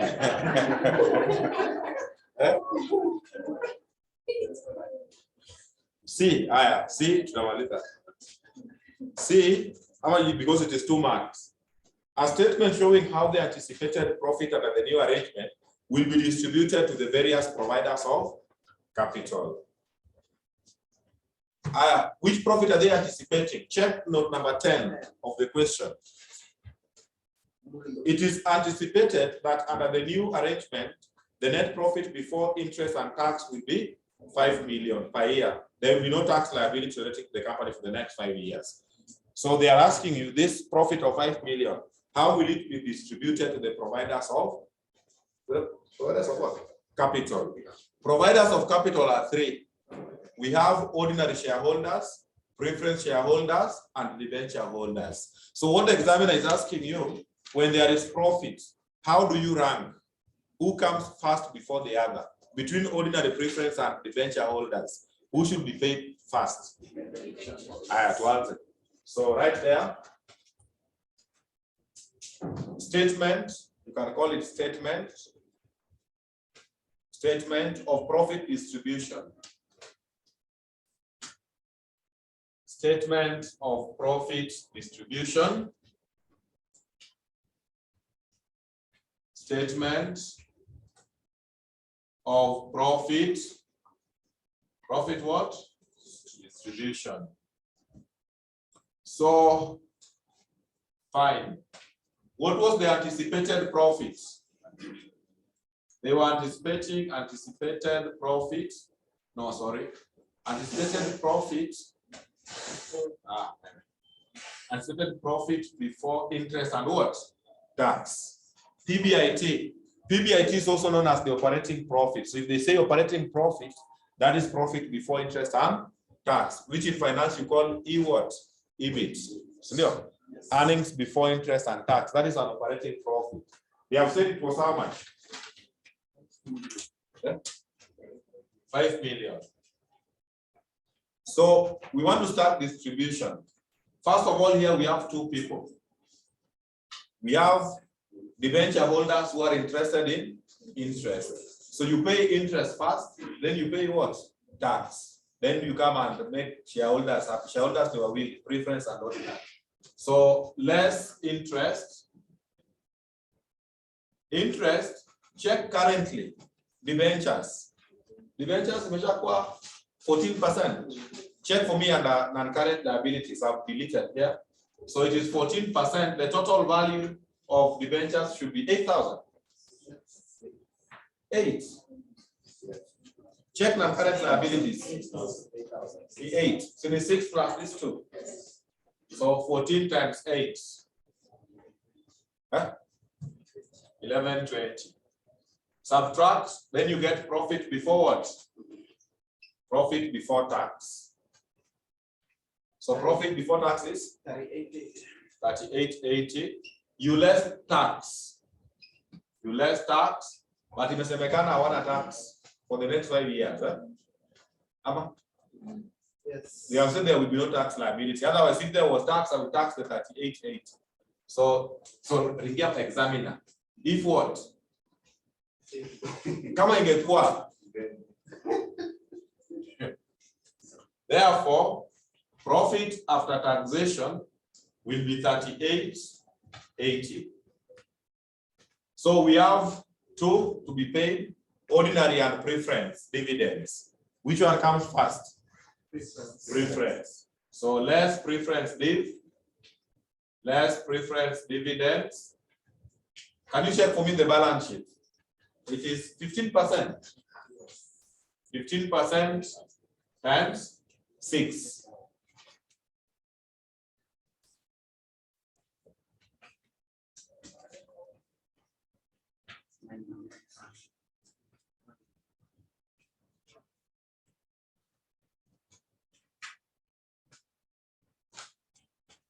How much is that? 900. Yes. Therefore, we are done. You say you close it at that stage. Profit available to ordinary shareholders. Someone to get the name attributable. Which one do you want? Profit available to ordinary shareholders or profit attributable to ordinary shareholders. Lakini kama watu wanang'ang'ana na ordinary, unaweza andika equity shareholders, the same. So to ordinary shareholders, how much? 29.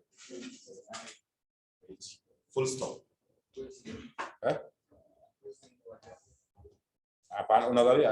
So when wajilipe ordinary dividends, mpaka wache retained earnings. What will remain after ordinary dividends is called retained earnings.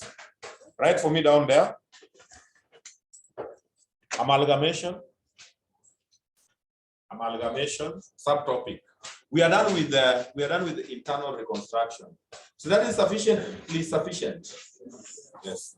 So right there, amalgamation, comma, absorption, amalgamation, comma, absorption, and external reconstruction.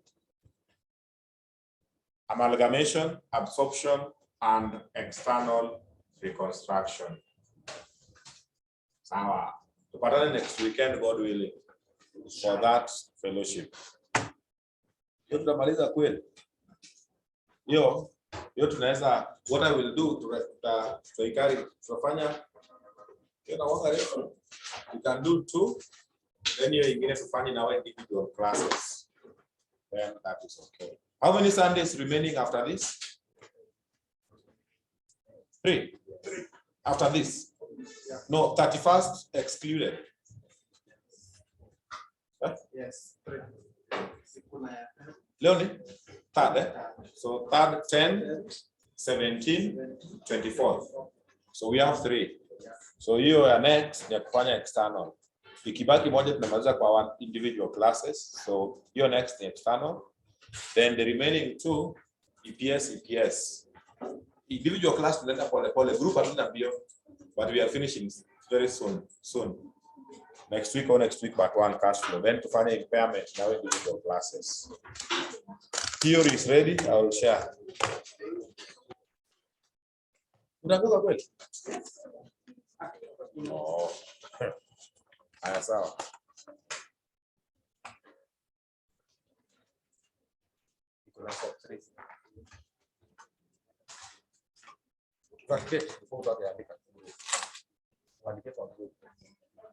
Andika sana.